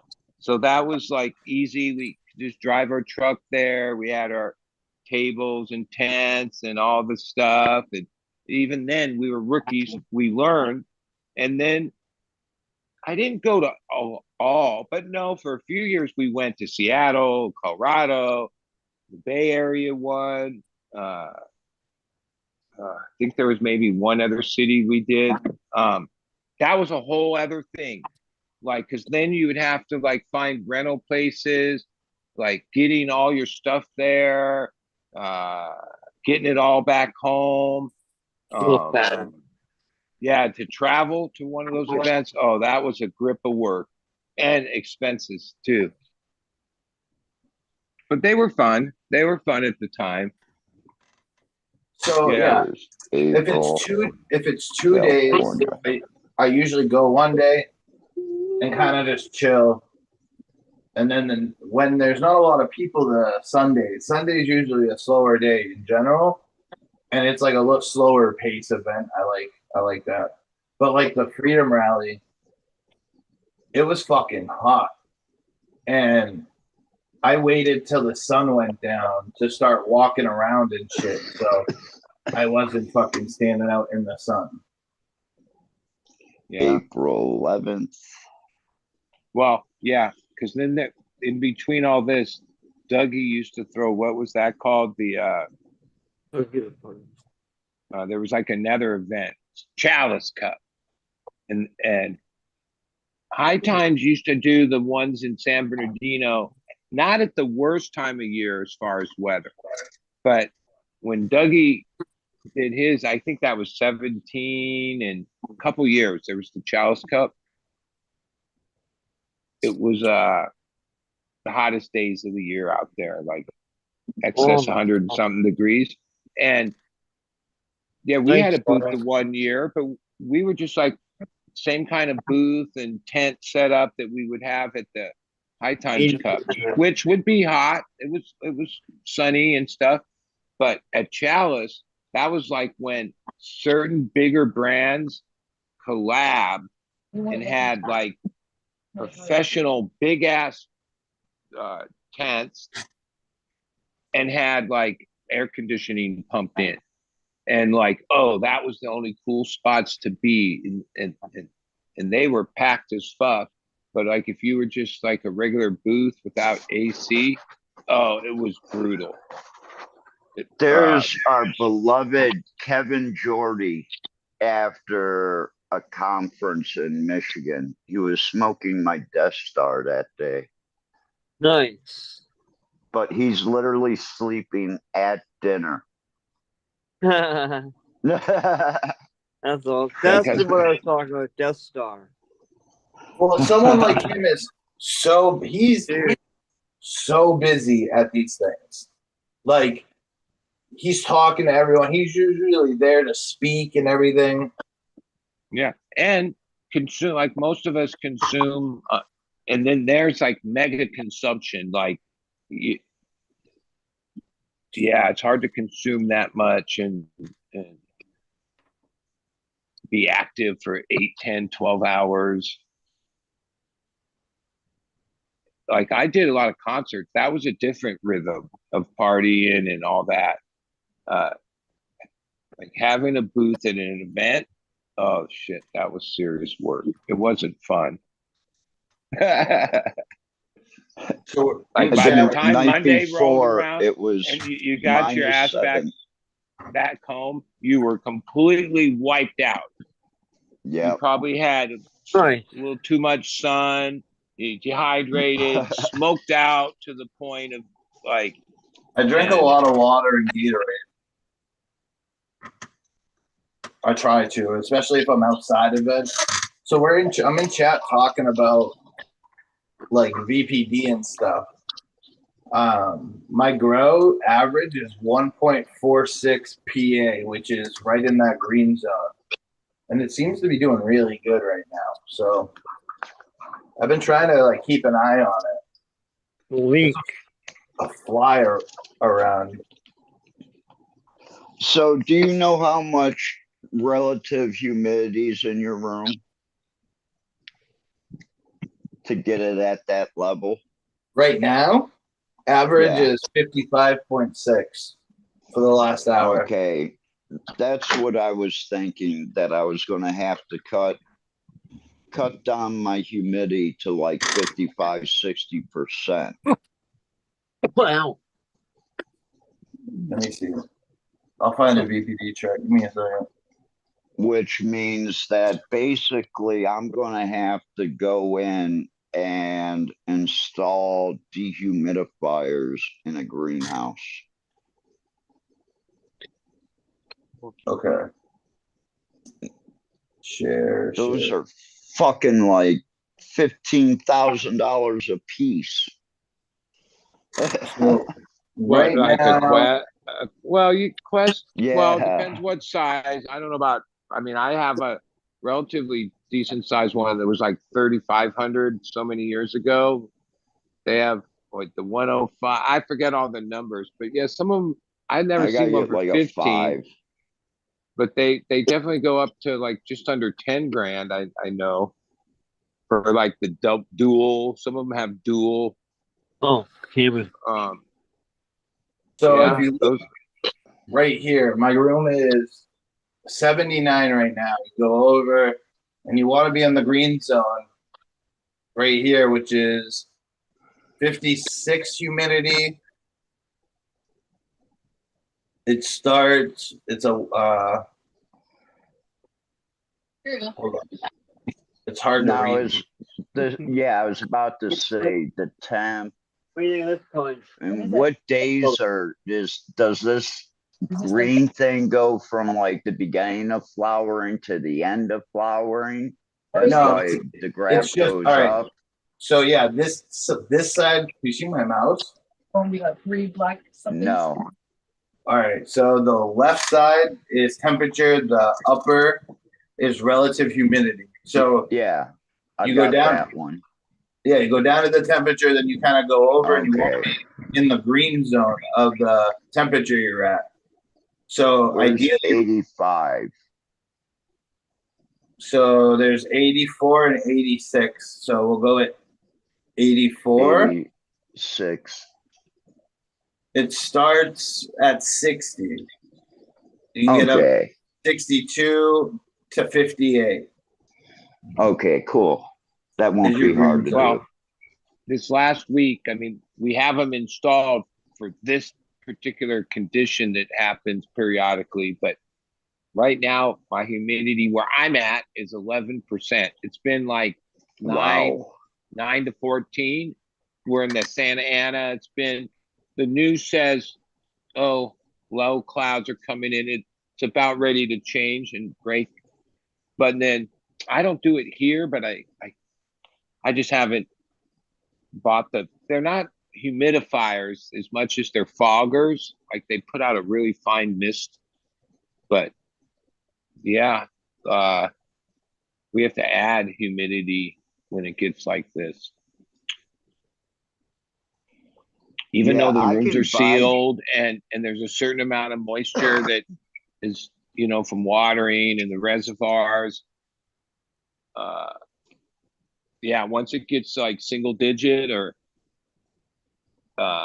in the teens humidity, that creates its own problem. Oh, drying, or even like I rolled a joint this morning but didn't use all the bud and then just left it on the tray. Oh, it's Wet.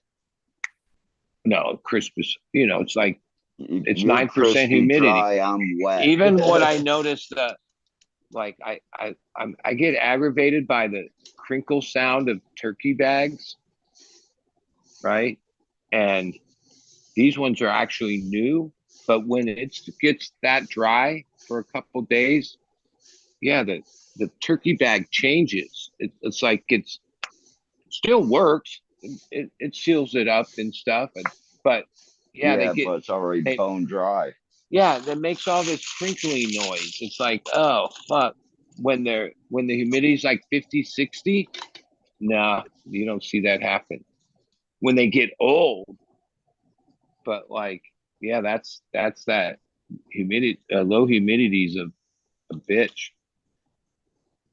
It's comfortable. Like today it's 85 outside, but it's super comfortable because it's only 9% humidity. Uh, but and the sunsets are great. The air quality to breathe is good. But for the weed, it creates So- problem. You gotta, Yeah. and there's also different ones for veg, clone, and flower. So in veg, you want to be around. You said The 85. 60. Yeah, I want to be in the 60. So 60 to 64. You were talking. See, it's like a little since, higher. In veg, since it's a these little kind higher. of graphs and more like science has come in instead of bro science, 10, Can you show 15 us the years, flowering one? years ago, we used to run rooms with low humidity because we thought the humidity had to do with Brought like PM. mold and PM and all that. So yeah, we used to pretty much run 30, 40, 50%, like under 50% humidity. But now that people understand it more, yeah, you want it kind of like a jungle. Like when you have all the right pieces in place, you could set it that it's super comfortable for you to be in the room, right? Yeah. The temperature, the humidity. If it's comfortable, like And the plants are the- happy. like no, actually when it's like just on the verge of being a jungle and it feels like it's like humid and it's not quite warm, but like It's thick, warm. thick.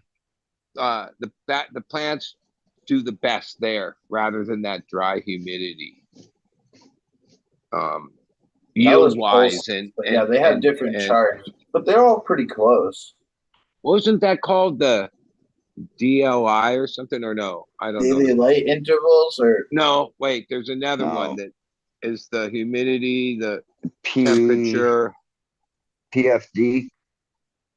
A lot of that has to do with LEDs. It's even more important. I don't use them, but from what I've read, people talk about that it's even more important to have that humidity and the.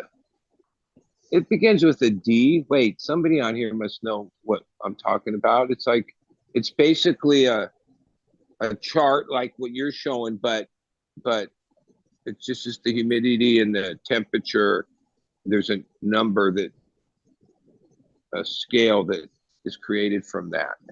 so I have so my Gove in my tent, the little humidity thing I use, added VPD charting to its. Yeah, Lars got it. Right there. Vapor pressure deficit. I don't know why I thought it was a D. It's a V. Yeah, but vapor pressure Yeah, that's VPD. deficit. Which when I first started seeing what that I said. chart Fuck. and all that, I had to change like 20 years of the way I grew or the way we did it. Like we ran lower temperatures and lower humidity than what that chart said. And when we moved to the ranges in that chart, oh, the results were. And the reason we were afraid to be in that zone was we thought that was the spot that would be like more prone for mold and mildew and powdery mildew. But it turns out that's the zone It's that the opposite. has the most. It's the opposite. But some of these Yeah, we things, were when growing you like, backwards 20 years like, ago. I have friends that have been doing what they do, and they're not on YouTube, Instagram, any of that, and they just, they've been doing the same thing they've been doing. So like, I can remember talking to a few of them saying, "Oh, yeah, well, you know how we used to think this? Yeah, now they say this, right?" Which even for myself, some of those things were like hard to like initially change over Take. to. Like I Yeah. remember here, I have 2 flowering rooms. I only changed in one of them for like probably 2 or 3 cycles before I realized, and then changed the other one because I had to see it from my own eyes.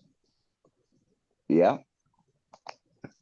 Prove But I it do to me. notice, like, yeah, like, because even at our other place, it's really like, yeah, it's humid and it's a little warmer, like in the 80s and in the 60s humidity, where I have a tendency, like my friend says, yeah, your rooms are always the way you want it for when you're in there working, where it's like all like 75 or something, under 50% humidity, because then it's comfortable to be in there. When you have to spend a few hours in, like, well, when I used to get off the plane in Hawaii, you'd be on this air conditioned plane for all these hours, and then you'd walk into this humidity.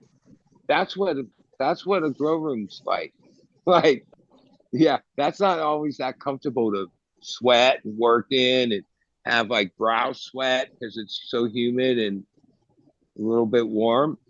But that's where that's the zone the plants want. I came to Thailand one time and it was an international flight, and for some reason we had to get off on the tarmac. And soon as you stepped 1 foot outside that door, that heat just took your breath away. And it made it feel like an elephant sitting on your chest. It was like, wow.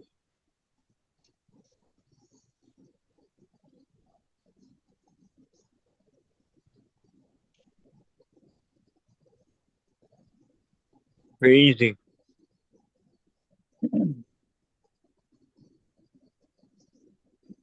Well, folks, I think it's about that time we started heading for the door. I'm surprised I was able to run to town, go grocery shopping, get something to eat, and come back, and you were still on. And now I've been on with you for a while. Because like at 12, I was just walking out the door. So this right on, bud. Wait, it says we've been streaming 2 hours. Wait, yeah, 2 hours and 15 minutes you've been on. 24 minutes. That's a good safety meeting. And Fumi popped in, so yeah. There's another 420 approaching real quick. All right, we'll wait for the 420. Cool. I'll have someone to smoke with again. Because I'm going to be up till 9 o'clock in the morning, 10 o'clock. Rather than the show tomorrow. So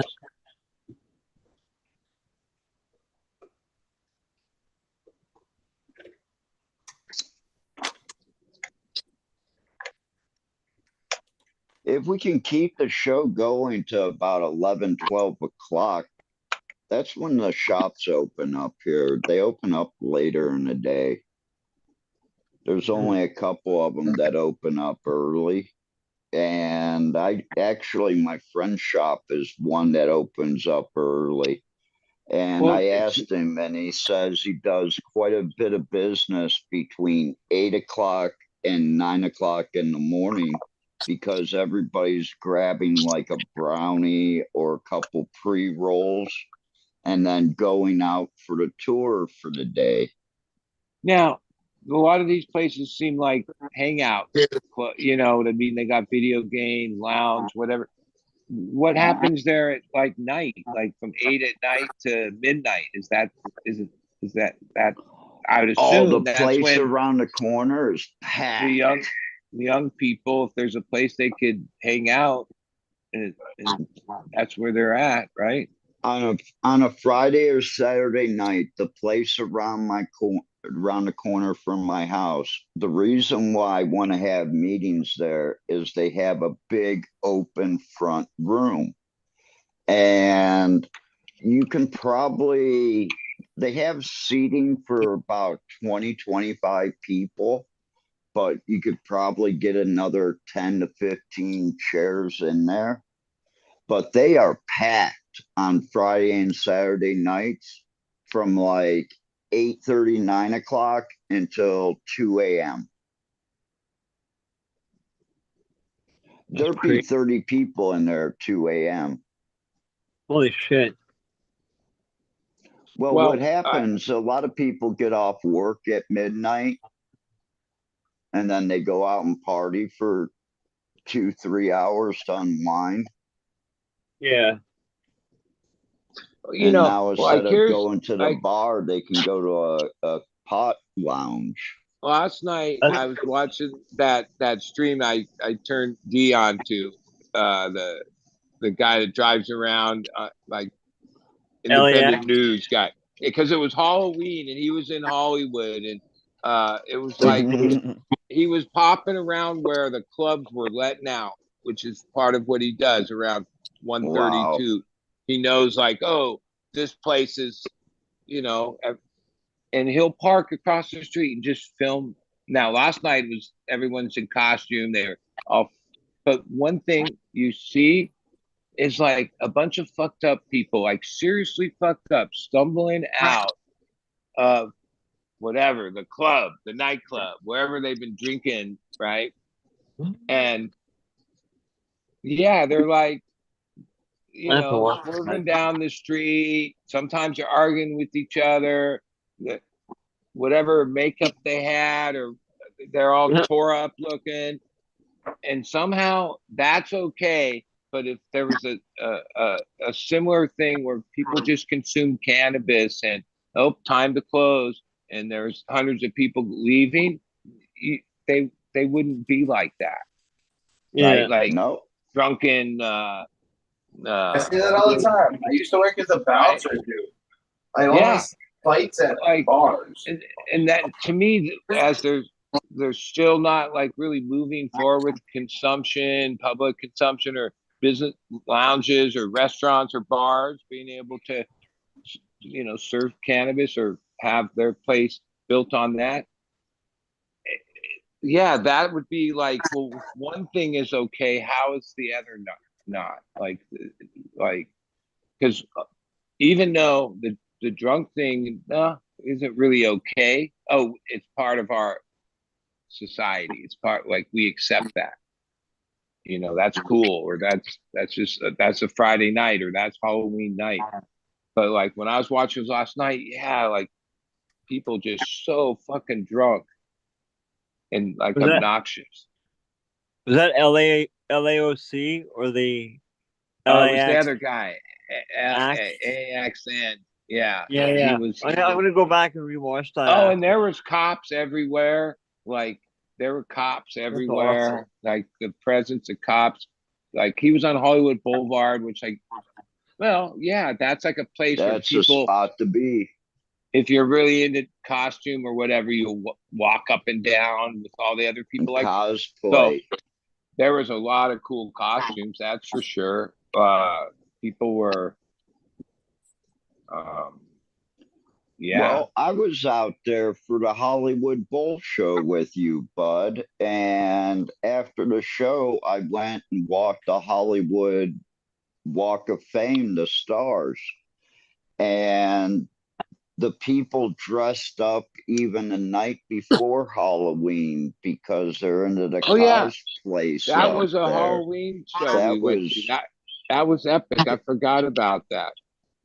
Yeah. I spent like 3.5 hours down there. Well, Hollywood does Canada do Halloween? Days as far as like a tourist place, or like it's kind of run down. But Halloween's still a thing there. Yeah. Like, does Canada do Halloween? Everyone does Halloween. Yeah, most Yeah. of the world does Most Halloween. most countries Israel. have a different. It's not Lots about of- trick or treating and can't. It's just about costumes.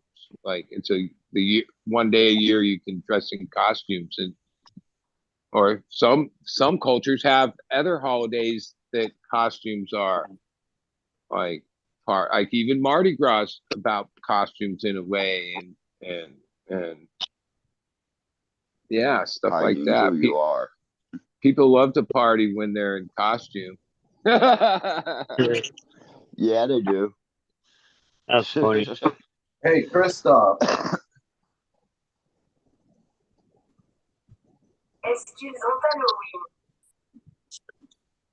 No, I'm sure J5 and a few others will come on because I know Yes. about 10 people that went to Right the on. Billy Strings Ramble in Michigan last night, Good Halloween.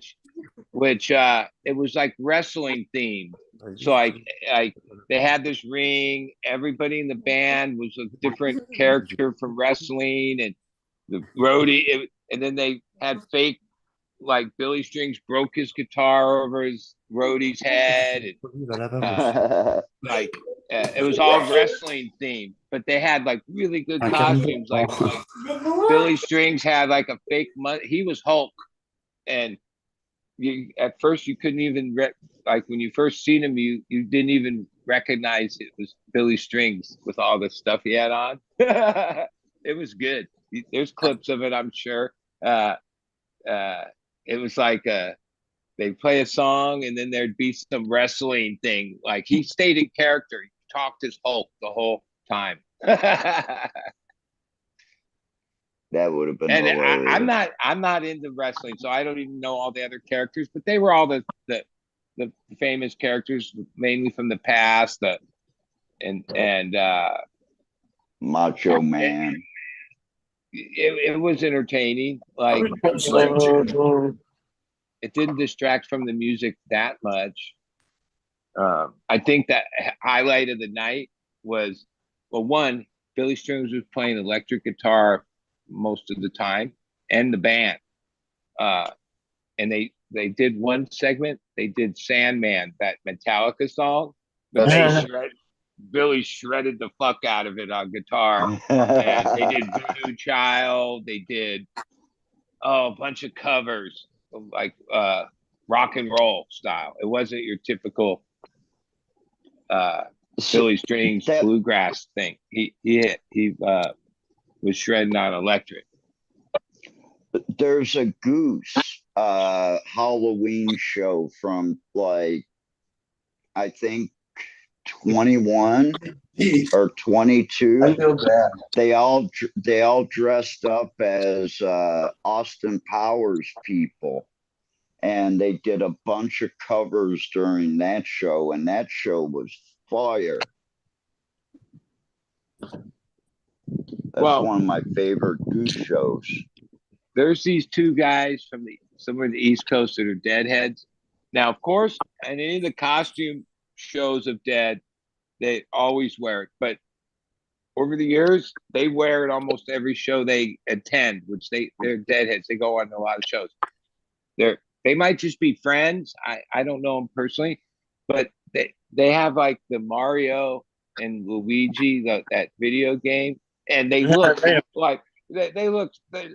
It's like cosplay, right? And like, yeah, they'll just be in the seats wherever, like, just going to the show.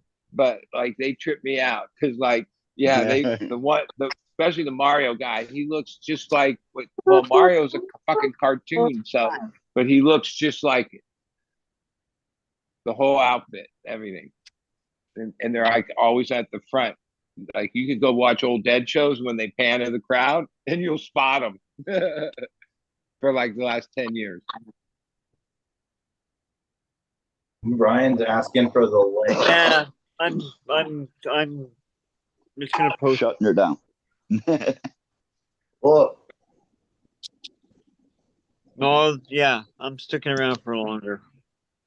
Oh, okay. there's a lot of people on here. I was saying, if you want to step away at any point, I'll take over and shut it down a little bit because I'm just chilling right now. I ain't got time to do. till my lights come on at 6. Yeah, we seem to have a Yeah, I good got vibe about going. that time. What is it? Wednesday afternoon?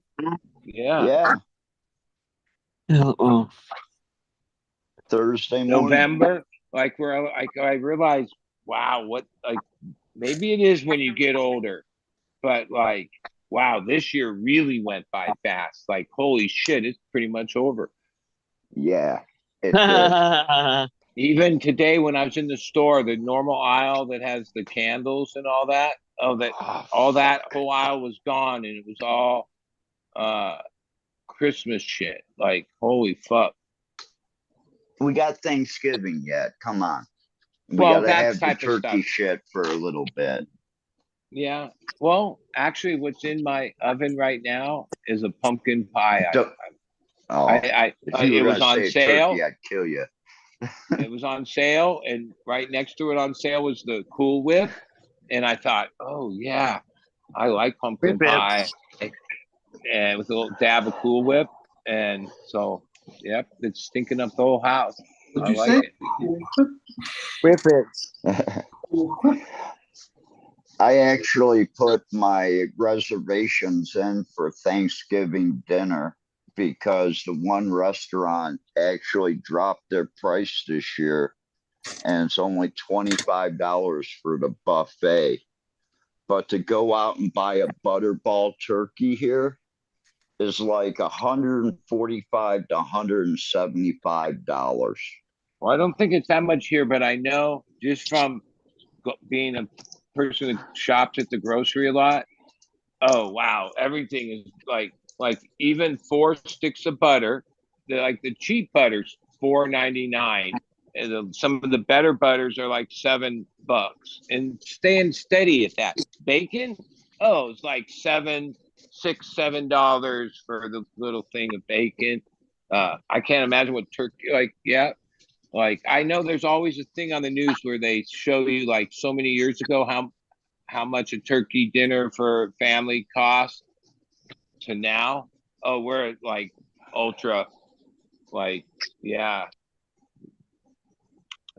Turkeys used to be like, oh, you spend 50 in groceries, they give you one for free. I don't think they do that anymore. Jimmy just No. posted this 23 minutes ago, right before he left here. oh, right on. Flying into JFK about 6 a.m. and leaving 11 a.m. Recommendations welcome. He says I'm going to be flying in early on Friday and have a couple hours to grab something good for breakfast. A Brooklyn slice would also be lovely, but it has to be open in the morning.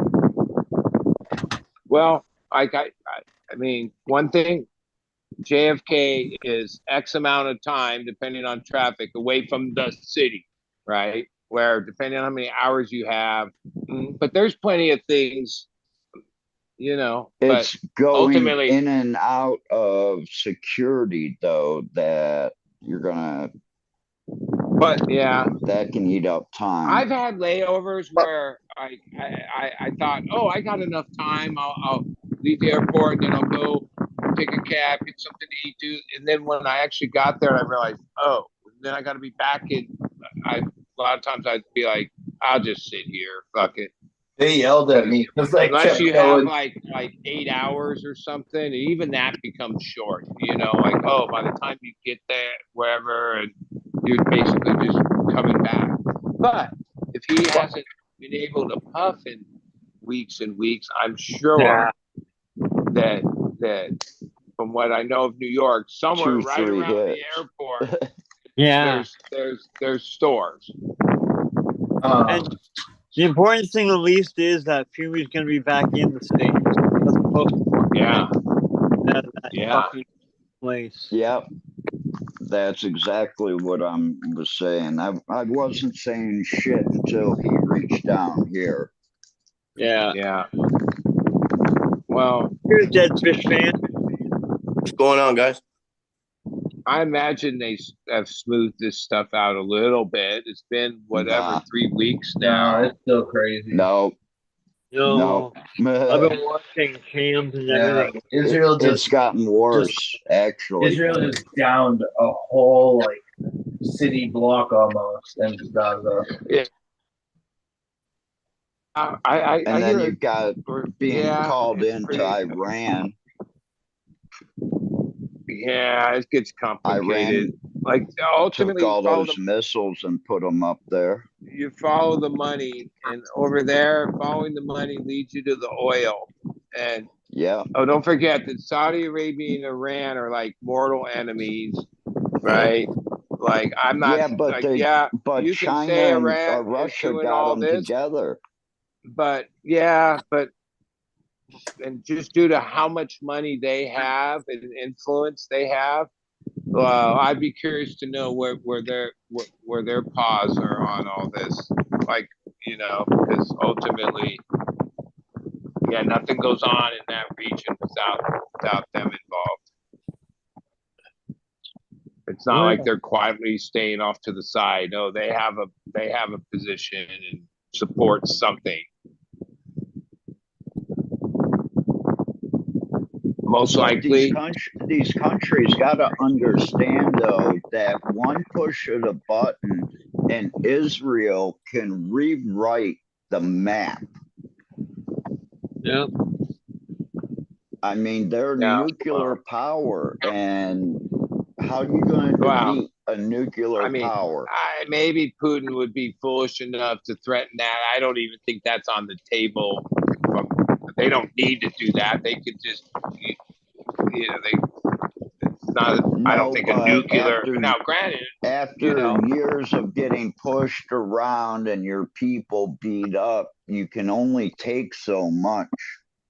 And yeah, no, it's a push like comes the to airline shove. pilot that, was off duty, but got into the cockpit and tried to crash a plane. And they're saying, oh, he was on mushrooms for the first time. And that's why mushrooms are bad, because it makes people do stuff like that. I mean, no, he was fucked up before then. This is like a big push comes to shove. And yeah, does it? It's my dick bigger than yours. Well, I mean, I don't even like. Hey, the one thing for a lot of years they tried to accommodate and make this somehow work, and now it seems like it's come to a point where no, whatever it's going to be in the future, it's not going to be this anymore. Yeah, I don't know. I don't have it's a fucking mess. I know that, and ultimately most people that are just trying to put food on the table, raise their kids, and live their life. They don't. They ain't doing that right now. all this other stuff. That's not the majority of people, right? So on all sides, even if you were like a young Israeli, like You're here, not going to school. If we had a draft where like randomly they just grabbed everyone, or it was mandatory that everyone, like even the last time we had that, people fled to Canada and everywhere else, yeah, that creates like a whole thing. Hey, there you go. All right, guys, I gotta take off. Just want to say peace out. All right, Robert. green fingers. Have a good day, guys. Have a great day, Hey, Greg. Thanks for coming and hanging out. That'd be like the new Cheers. FDR program. Just everybody that's not in college between the age of 18 and 21, you've got to sign up. And instead of being the services, you actually have to go and work someplace. Well, that's part of this. Like we pay the debt. There's a program that's like, if you do so much, then your college debt is lessened or removed. Like, Hell, I mean, that seems pretty reasonable. Like some kind of service, right? There's a lot of those services that aren't necessarily military, right? There used to be what's the name of the organization that The volunteers. Yeah, that just basically tried to UNICEF. do good. UNICEF, or there's actually a government thing too called. A lot of people joined that and Oh paid God, service to what that, was like in that? the 40s, 50s, and 60s. I think it's still maybe there, but not popularized. God damn it. Yeah, UPS but, is Yeah, they lying to me. used to send people to Africa in like the 70s and the 80s and Peace shit Corps. like It was that. called the Peace Peace Corps, Corps. yeah. Like even the name of that. Oh, the Peace Corps. But that was like basically its thing. Peace. And yeah, if you don't want to be part of war, you could join the Peace Corps, but you still had like commitment. It wasn't like you had to spend so many years wherever or months or whatever. Like Africa. Not the I don't. most hospitable places you want to go to. Well, I think the Peace Corps probably still exists, but it's probably had its budget cut and it's like not what it used to be.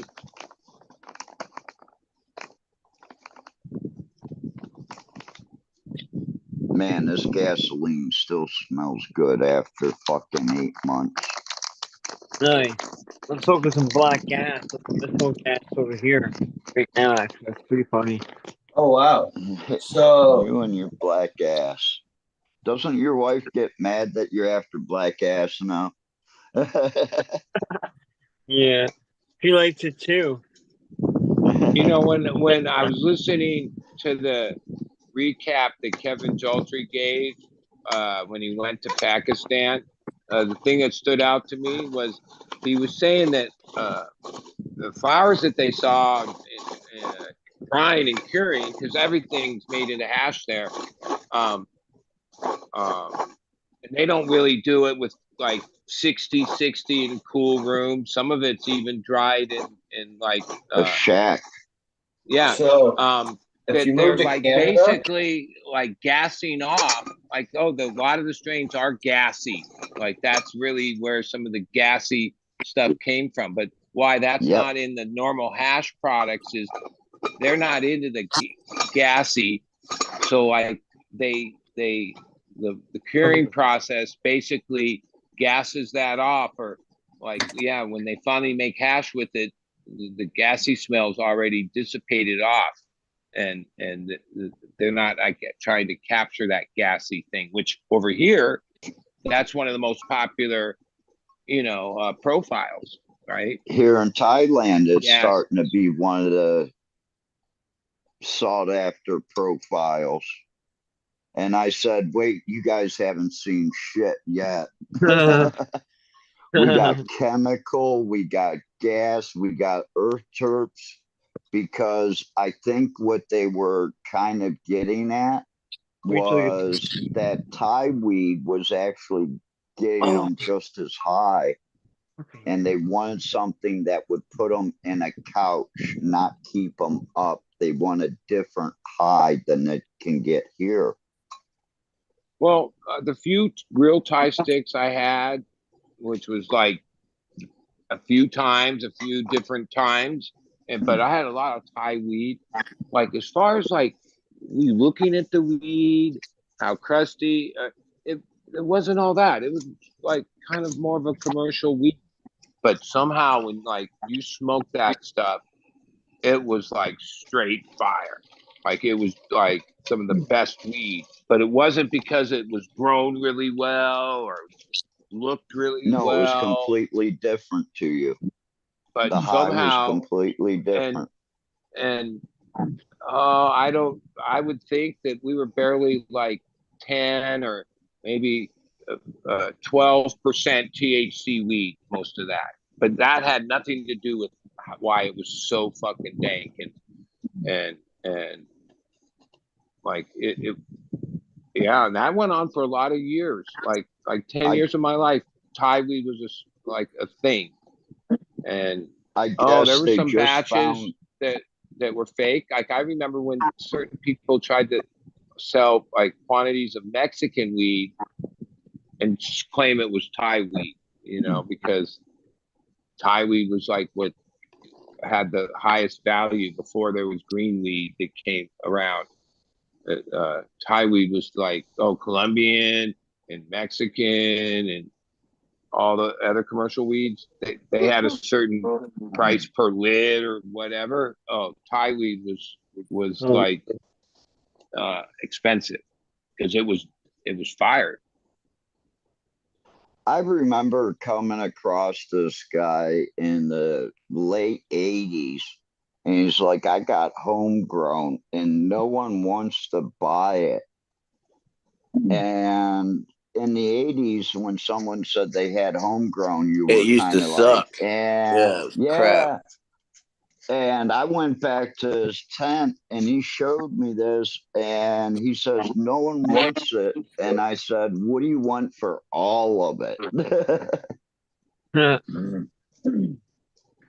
But yeah, even here in Thailand, you know, they have the uppity highs, they have the fruity flavors if done correctly. But now they want to be, they want that narcotic feeling, they want that numbing feeling because they do have a lot of problems with depression here in Thailand and mental stability. I'm actually going through it right We now are. with a Thai friend. And I think the only way to help him is feed him a 10 strip Well, and break sometimes him down and build him up. I would suggest just one hit. It's good. Yeah. Nah, this kid needs to come back to reality. Well, I've seen that happen, but I've also seen the opposite happen. I have. Well, he's either Like, going to Yep. figure it out or go into a psych ward. One of the two. Yeah, well, He's come off yeah. of his psych meds already, so it's not like it's going to do him any more harm. C'est bon. I know one thing, he'll never want to touch it again in his life. Maybe. Maybe not. So, Hey, Well, if he does want to touch it, Nice. then he's actually found the key and horrendous. is going to be able to turn his life around. If not, he's just a lost soul. Yeah. yeah. Sometimes that's yeah. Yeah, I got to take him on the ride and I've got to be there with him. I've got to take it with him. So it's going to be a bummer for me because I've got to tell him the truth and I've got to be the one that actually tears him apart and then build him back up. Which is going to be tough because he's Thai and he doesn't understand a lot of English.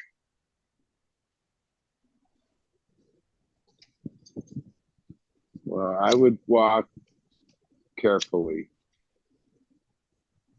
I've done this a few times, Bud. Come on.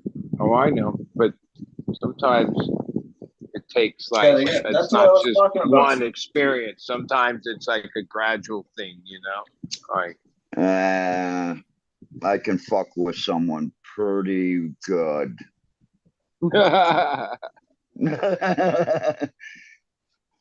I figured he'd be crying for about 3 or 4 hours, and then over the next 5 or 6 hours, I would help him find his way and build him back up.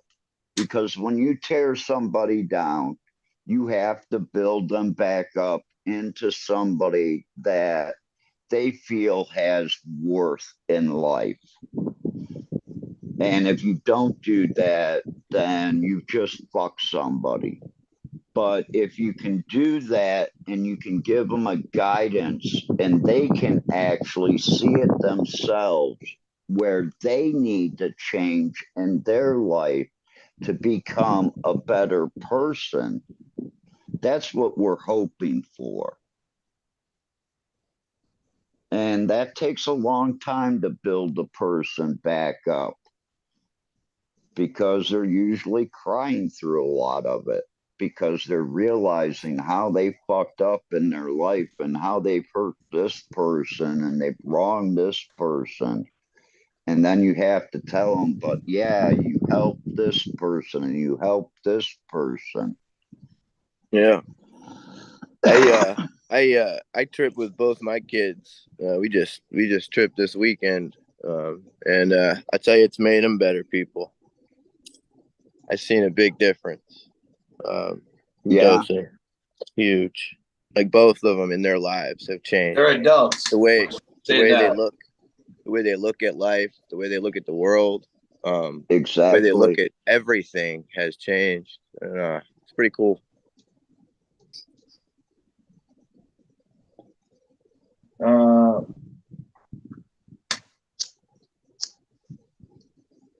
My daughter's ate my paper, but she's never ate it with me. She tells me I have the bomb shit, though. And my weed is loud. There you go. Well, she came to Grandma's house, and I was sitting there one day smoking a joint at the kitchen table. Damn, Dad, I can smell your weed outside. It's loud. What the fuck is loud? It's dank.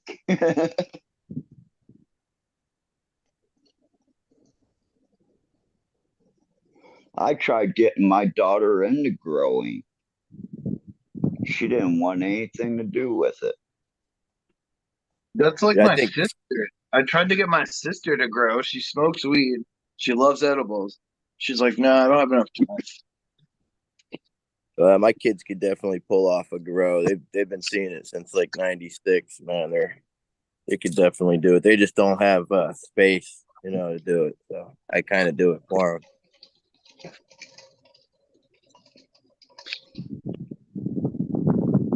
I stopped into the shop around the corner on my way home today, and we sat down and went over the license that he has. And I said, "You got your grow license yet?" And he said, "No." I said, "You know that money you owe me? Take 1,000 baht out of it and go get a grow license. You're going to need a grow license because you're about to grow your own weed." He looked at me funny, and I said, "Go ahead and get the grow license." Now they broke up the import export license into two. To export is 10,000 baht. To import is like 40,000 baht. If you want to have a clone nursery right now, they want 50,000 baht for the license. 50,000. They don't charge anything 50,000.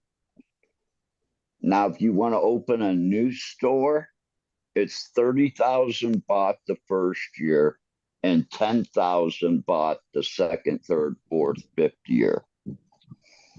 So these numbers just came out. So I don't think they're going to let up. They just raised the tax a little bit. And that's another thing. They still haven't come up with a sales tax on it yet. They're losing money like crazy.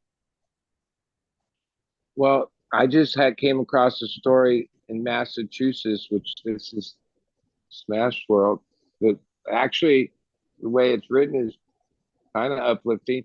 It's like a lawsuit that companies within Massachusetts, they list them,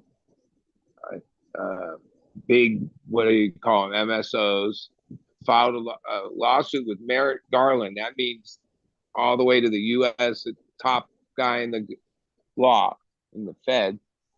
To summarize it, they're basically saying that a law from 20 years ago that the Supreme Court of the United States, because Congress intended to eradicate marijuana from interstate commerce 20 years ago, the laws about that, they're still on the books, that it's an unjustified intrusion of federal power, which threatens the cannabis businesses. And this is the part I like, and lacks any rational purpose. Like that's like a lot of the points I try to bring up are like, yeah, when things don't make sense, right? Then yeah, like plant count is not rational. Some of these, the conflict between these laws aren't rational. But when it takes a lot of money to bring a court case to the U.S. Attorney General, like, so at least now, most likely these people are only doing it to try to make a lot more money, and none of those brands are probably really friendly to true cannabis culture. But it takes that kind of money to make law, like, and to fight law. Now, whether it has a chance in a court, probably, maybe. Yeah, you never know. But if you're talking about this Supreme Court, I think we're pretty fucked even on reasonable things, because it's so out of whack that it'll be hard to get anything reasonable through the Supreme Court. And ultimately, that's when cases go to the U.S. To Merrick Garland, and then they're also like going to end up in the Supreme Court, right?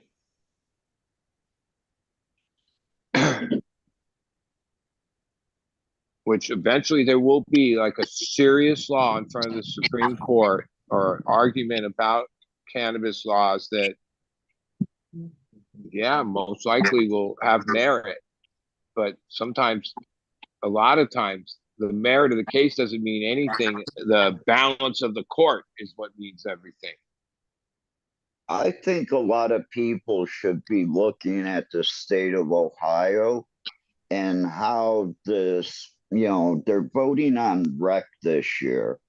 They're allowed to grow X amount of plants per person with double the amount per household.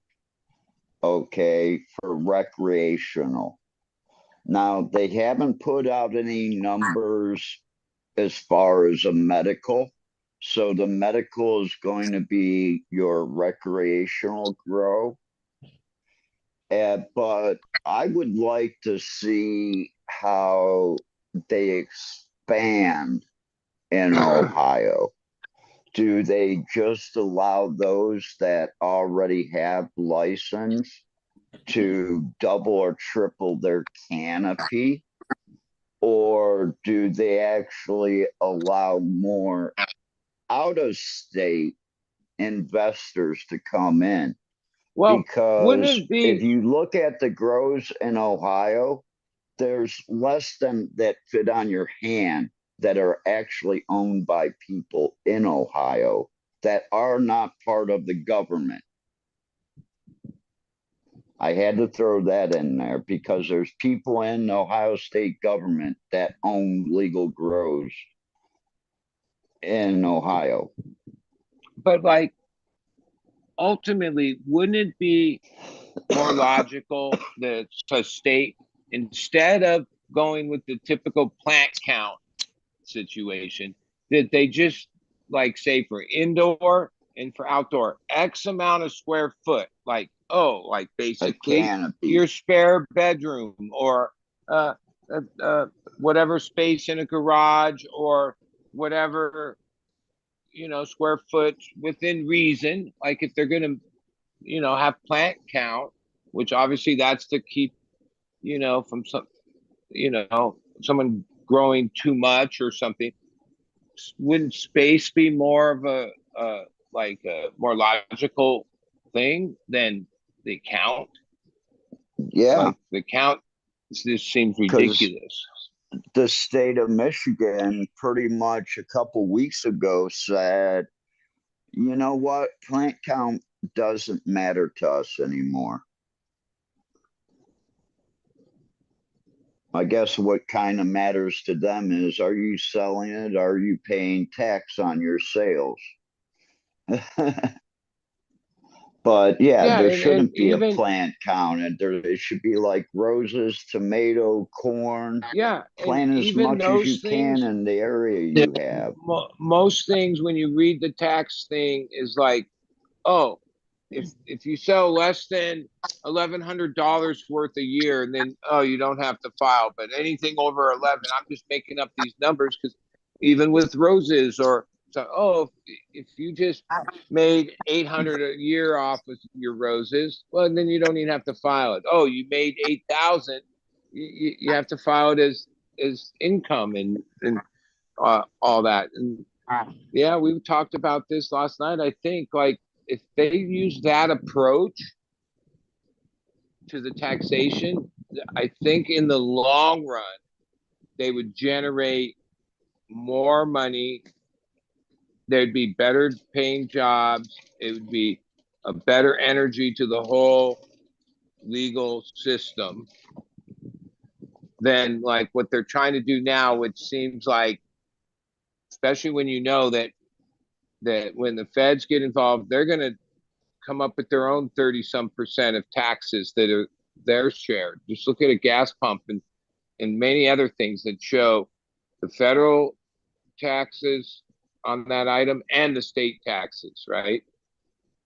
And like there's no more room for taxes in the current market at all, let alone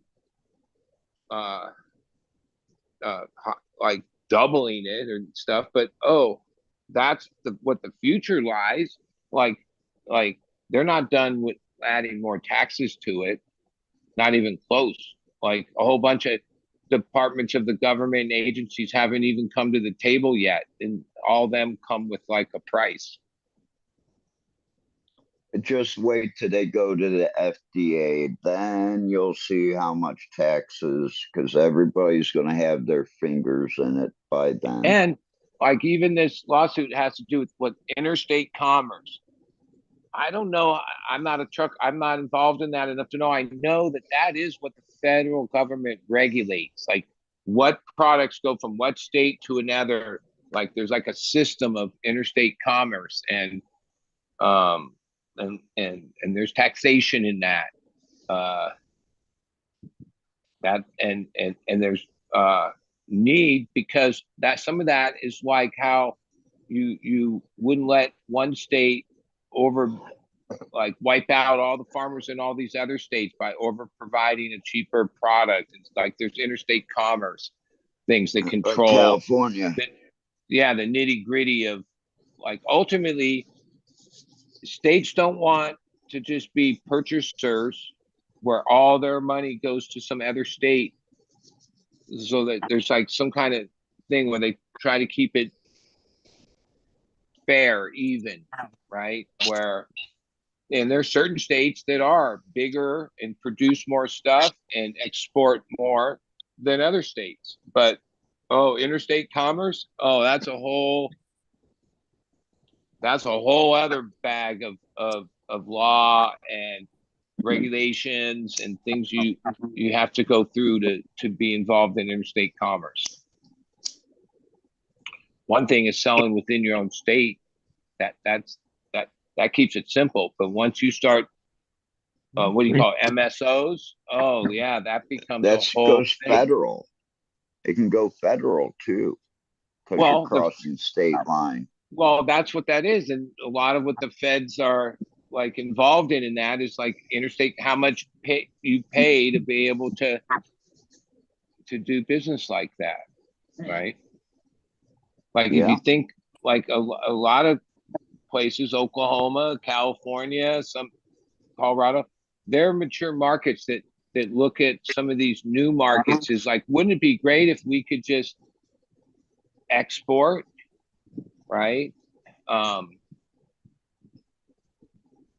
Which on the legal market, no, like even like Cookies, who has stores in all these different states, it's not like the bud from California is available at his store in Massachusetts. No, only the bud from Massachusetts is in the store from Massachusetts. Yeah, I mean, as much as there's a lot of money behind this. Multi-state operators, like there's a whole sector of people and money that are waiting for that to happen, because that's going to give them like yeah, I mean, all the power to the people that might have a piece of that.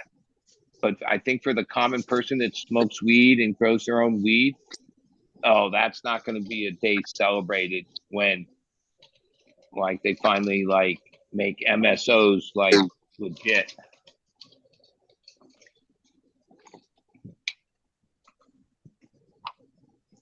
Because then that's when we'll start the cycle of like, well, whoever can produce it the cheapest, that's, and then even while most of the products we buy in the United States, we import from other countries, is because ultimately, if we start down that road, we can't even compete with Thailand or Colombia or anywhere that has cheaper labor and cheaper everything. Yeah. How you going to compete against a bunch of people that are happy to work for $10 a day? Well, like when it And are becomes like a working national 10-hour days and 6 days a week at that. Brand product that at that point could even be an international product, their bottom line is going to be how much does it cost per gram to produce it, right? And some places are going to be able to like, yeah, like the United States, even at the lowest cost production, with there's probably like triple or more than like Thailand or Colombia, just because that's the world we live in. That or China or any number of places that manufacture 90% of the goods we buy, because not that we don't have the capabilities and the resources to manufacture that stuff ourselves. Matter of fact, for decades we did, but we're not competitive on the price. If I go out and use products that are fairly readily available to me, and I go that route and not feeding with a bottled fertilizer, I can get it down to about 21 cents a gram indoors, because you got to pay for the light and the power. So you've got that. I can get it down to about that rate. That's why I would start telling people, hey, listen, the new price is going to be up 300, 350 to 150 baht a gram for indoor. And they're like, no, no, no. And I sat down and I showed them, I said, listen, this is how much it costs me to produce. And while you're all fighting for the 400, 500 baht a gram sale, I'm going to be selling a shit ton at 150 baht, 200 baht a gram, because it's just as good as the stuff you want 400 or 500 baht for. But it's half the price. Who do you think is going to sell more? So I got them to understand that. I got them to understand that if you own a shop, you have to grow. You can't be buying from farms, because here in the north, we just don't have the money to be able to sustain it. Maybe if you're in Bangkok, where there's 23 million people, yeah, you have to buy from other people. But then what you run into is there's 23 shops within 200 meters of you. So your competition. I would think a successful model, I mean, it won't be one that becomes a $1 billion deal, but like what you're saying, have vertically integrated, but also understand, if we grow really top quality and only have basically craft batches, small batches, have a proper variety over time, you would have your clientele and and you'd have your little niche. But most people aren't after a little niche. They want like the pie. Yeah, like that's a lot of the whole expansion of the legal cannabis thing. It's not about people having their little niches in the business, and no, it's about a few people with mega money trying to have like this mega pot, and yeah, there's no way to stop that in today's way we do You know, business. I want my little slice of the pie, and I figured my little slice of the pie, if done correctly, will profit me between $100,000 and $250,000 a year here in Thailand, which is exceptional money for Thailand. It ain't shit back in the United States, but here, I mean, it's huge.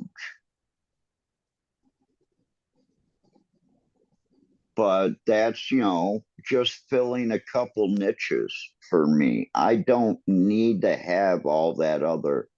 I've learned that the more money, the more things you have going on, the more headaches you have.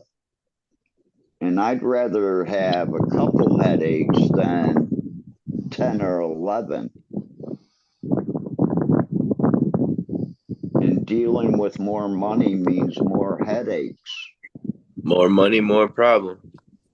Yeah. Yeah, but yeah, it's hard to like, because the whole system favors that mentality.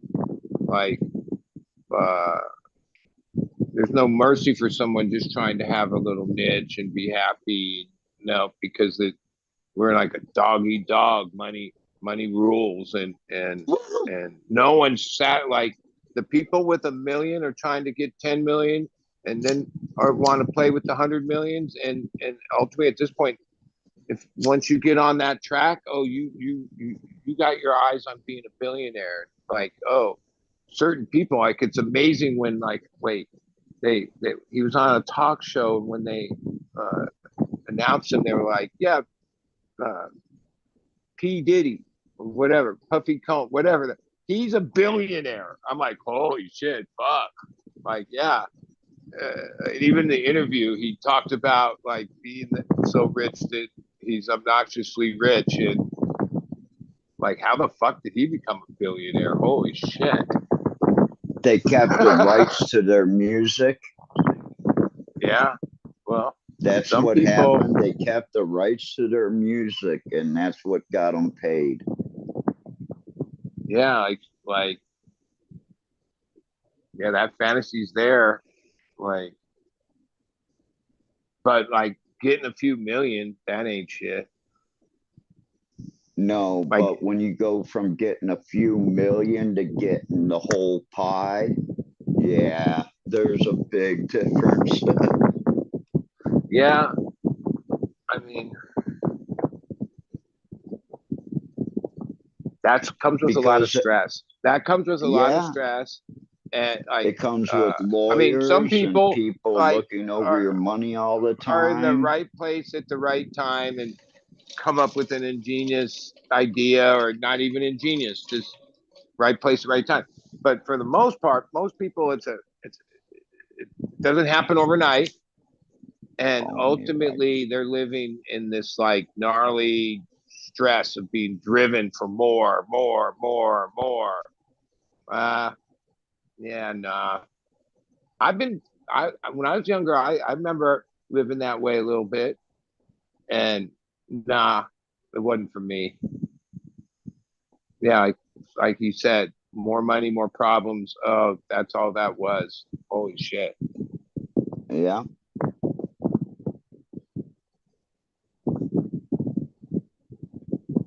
Well, guys, with that, we should end the show.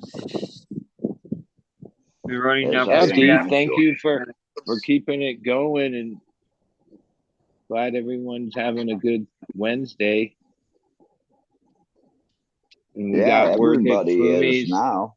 We got good news with Fumi's travel. That's good to hear for sure. Yeah, man. Who wants to go first? Well, I'll go first.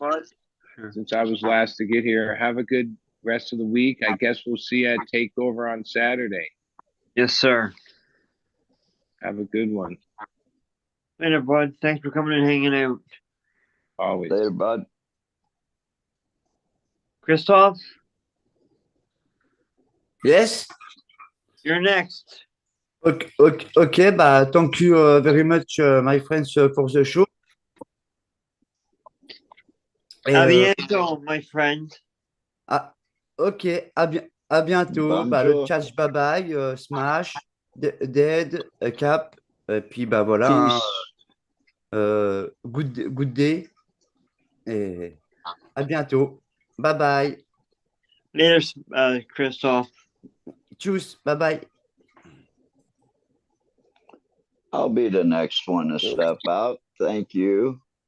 Glad to hear that Fumidor is on his way home and out of the battlefield. Mm-hmm. Welcome to the jungle as Yeah. he comes in. Trade one for the other, but hey, at least bombs aren't coming your way. So Yeah. I hope everybody out in chat had a good one.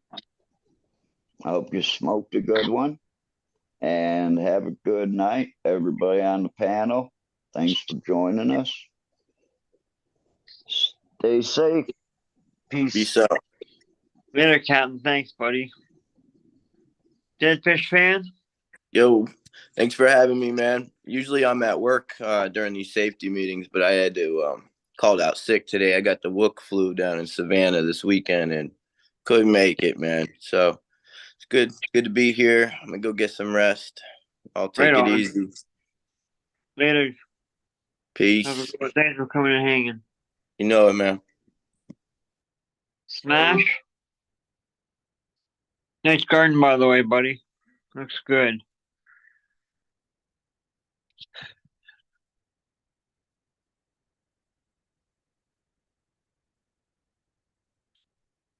You're muted if you're trying to talk. Oh, my bad. Hope everyone has a great night. Thanks for joining us. I was saying this blueberry cookie's got a crazy structure to it. Yeah, that's cool. But yeah, I hope everyone has a great night. I'm fucking watered and everything. Be safe. Right on. Thanks, Smash, for coming and hanging, buddy. Be safe, dude. Yeah.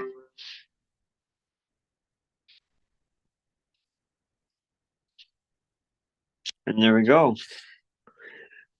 We'll just do a quick station identification break one last time before we get on out of here for the afternoon or evening or early morning, wherever you're at.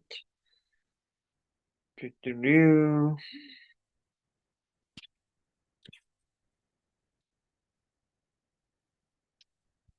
Maybe if it will let me.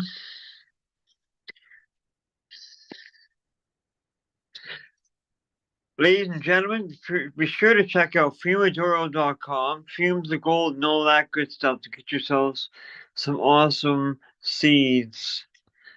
And also awesome merch. Be sure to check out his seeds. He's got some awesome different strains.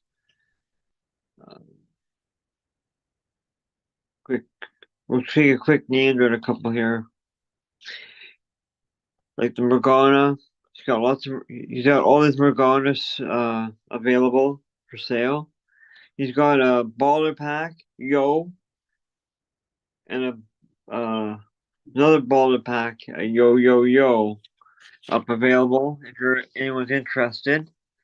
I like the Figment, that's pretty cool.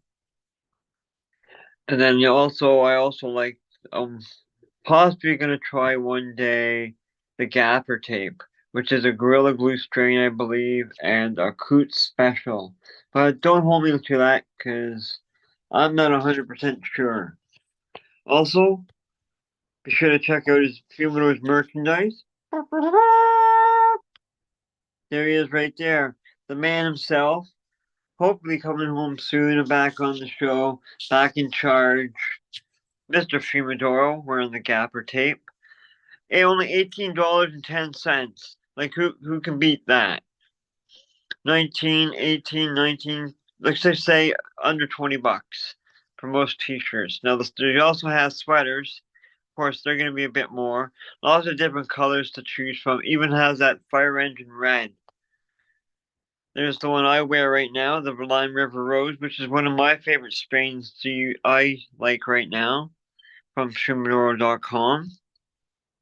I'm going to scroll down just a bit more. You got mugs. I'm trying to find something. My favorite thing, which I'm going to order next. Right there. Team Brains. It's a nice hoodie. Only 31 bucks. Can't beat that. How many other seed companies or organic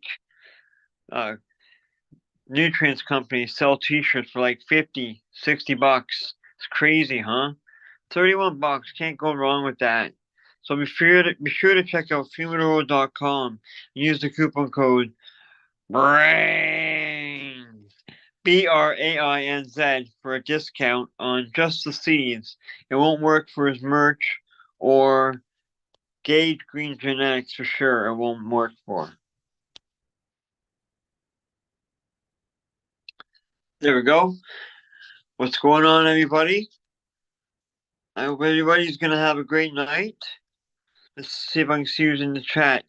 Cheers, Christoph, Garden Grow, Mystic Brain Rot, RZ Banshee, Nightbot. That one's for you, bud. Operation Annihilation, Southern VT. Who else? Well, everybody in chat, thank you all for watching. I really appreciate it for tuning in. Be sure to check out this Saturday, of course, the Brains Takeover on my channel here. 10 o'clock Eastern Standard Time, 7 o'clock Pacific, 6 o'clock Israeli time. Hopefully, we don't have to worry about that anymore soon. There we go. There I am. Just keeps flashing. There we go. Go this way. Anyways, folks, I hope everybody has the rest of the great day, great night, and everyone be safe and smoke something wonderful like our fearless leader, Fumidor, says. Until then, till Saturday, keep your stick on the ice. And remember, if your women don't find you handsome, at least they find you handy. Peace out, everybody. See you Saturday. Ah!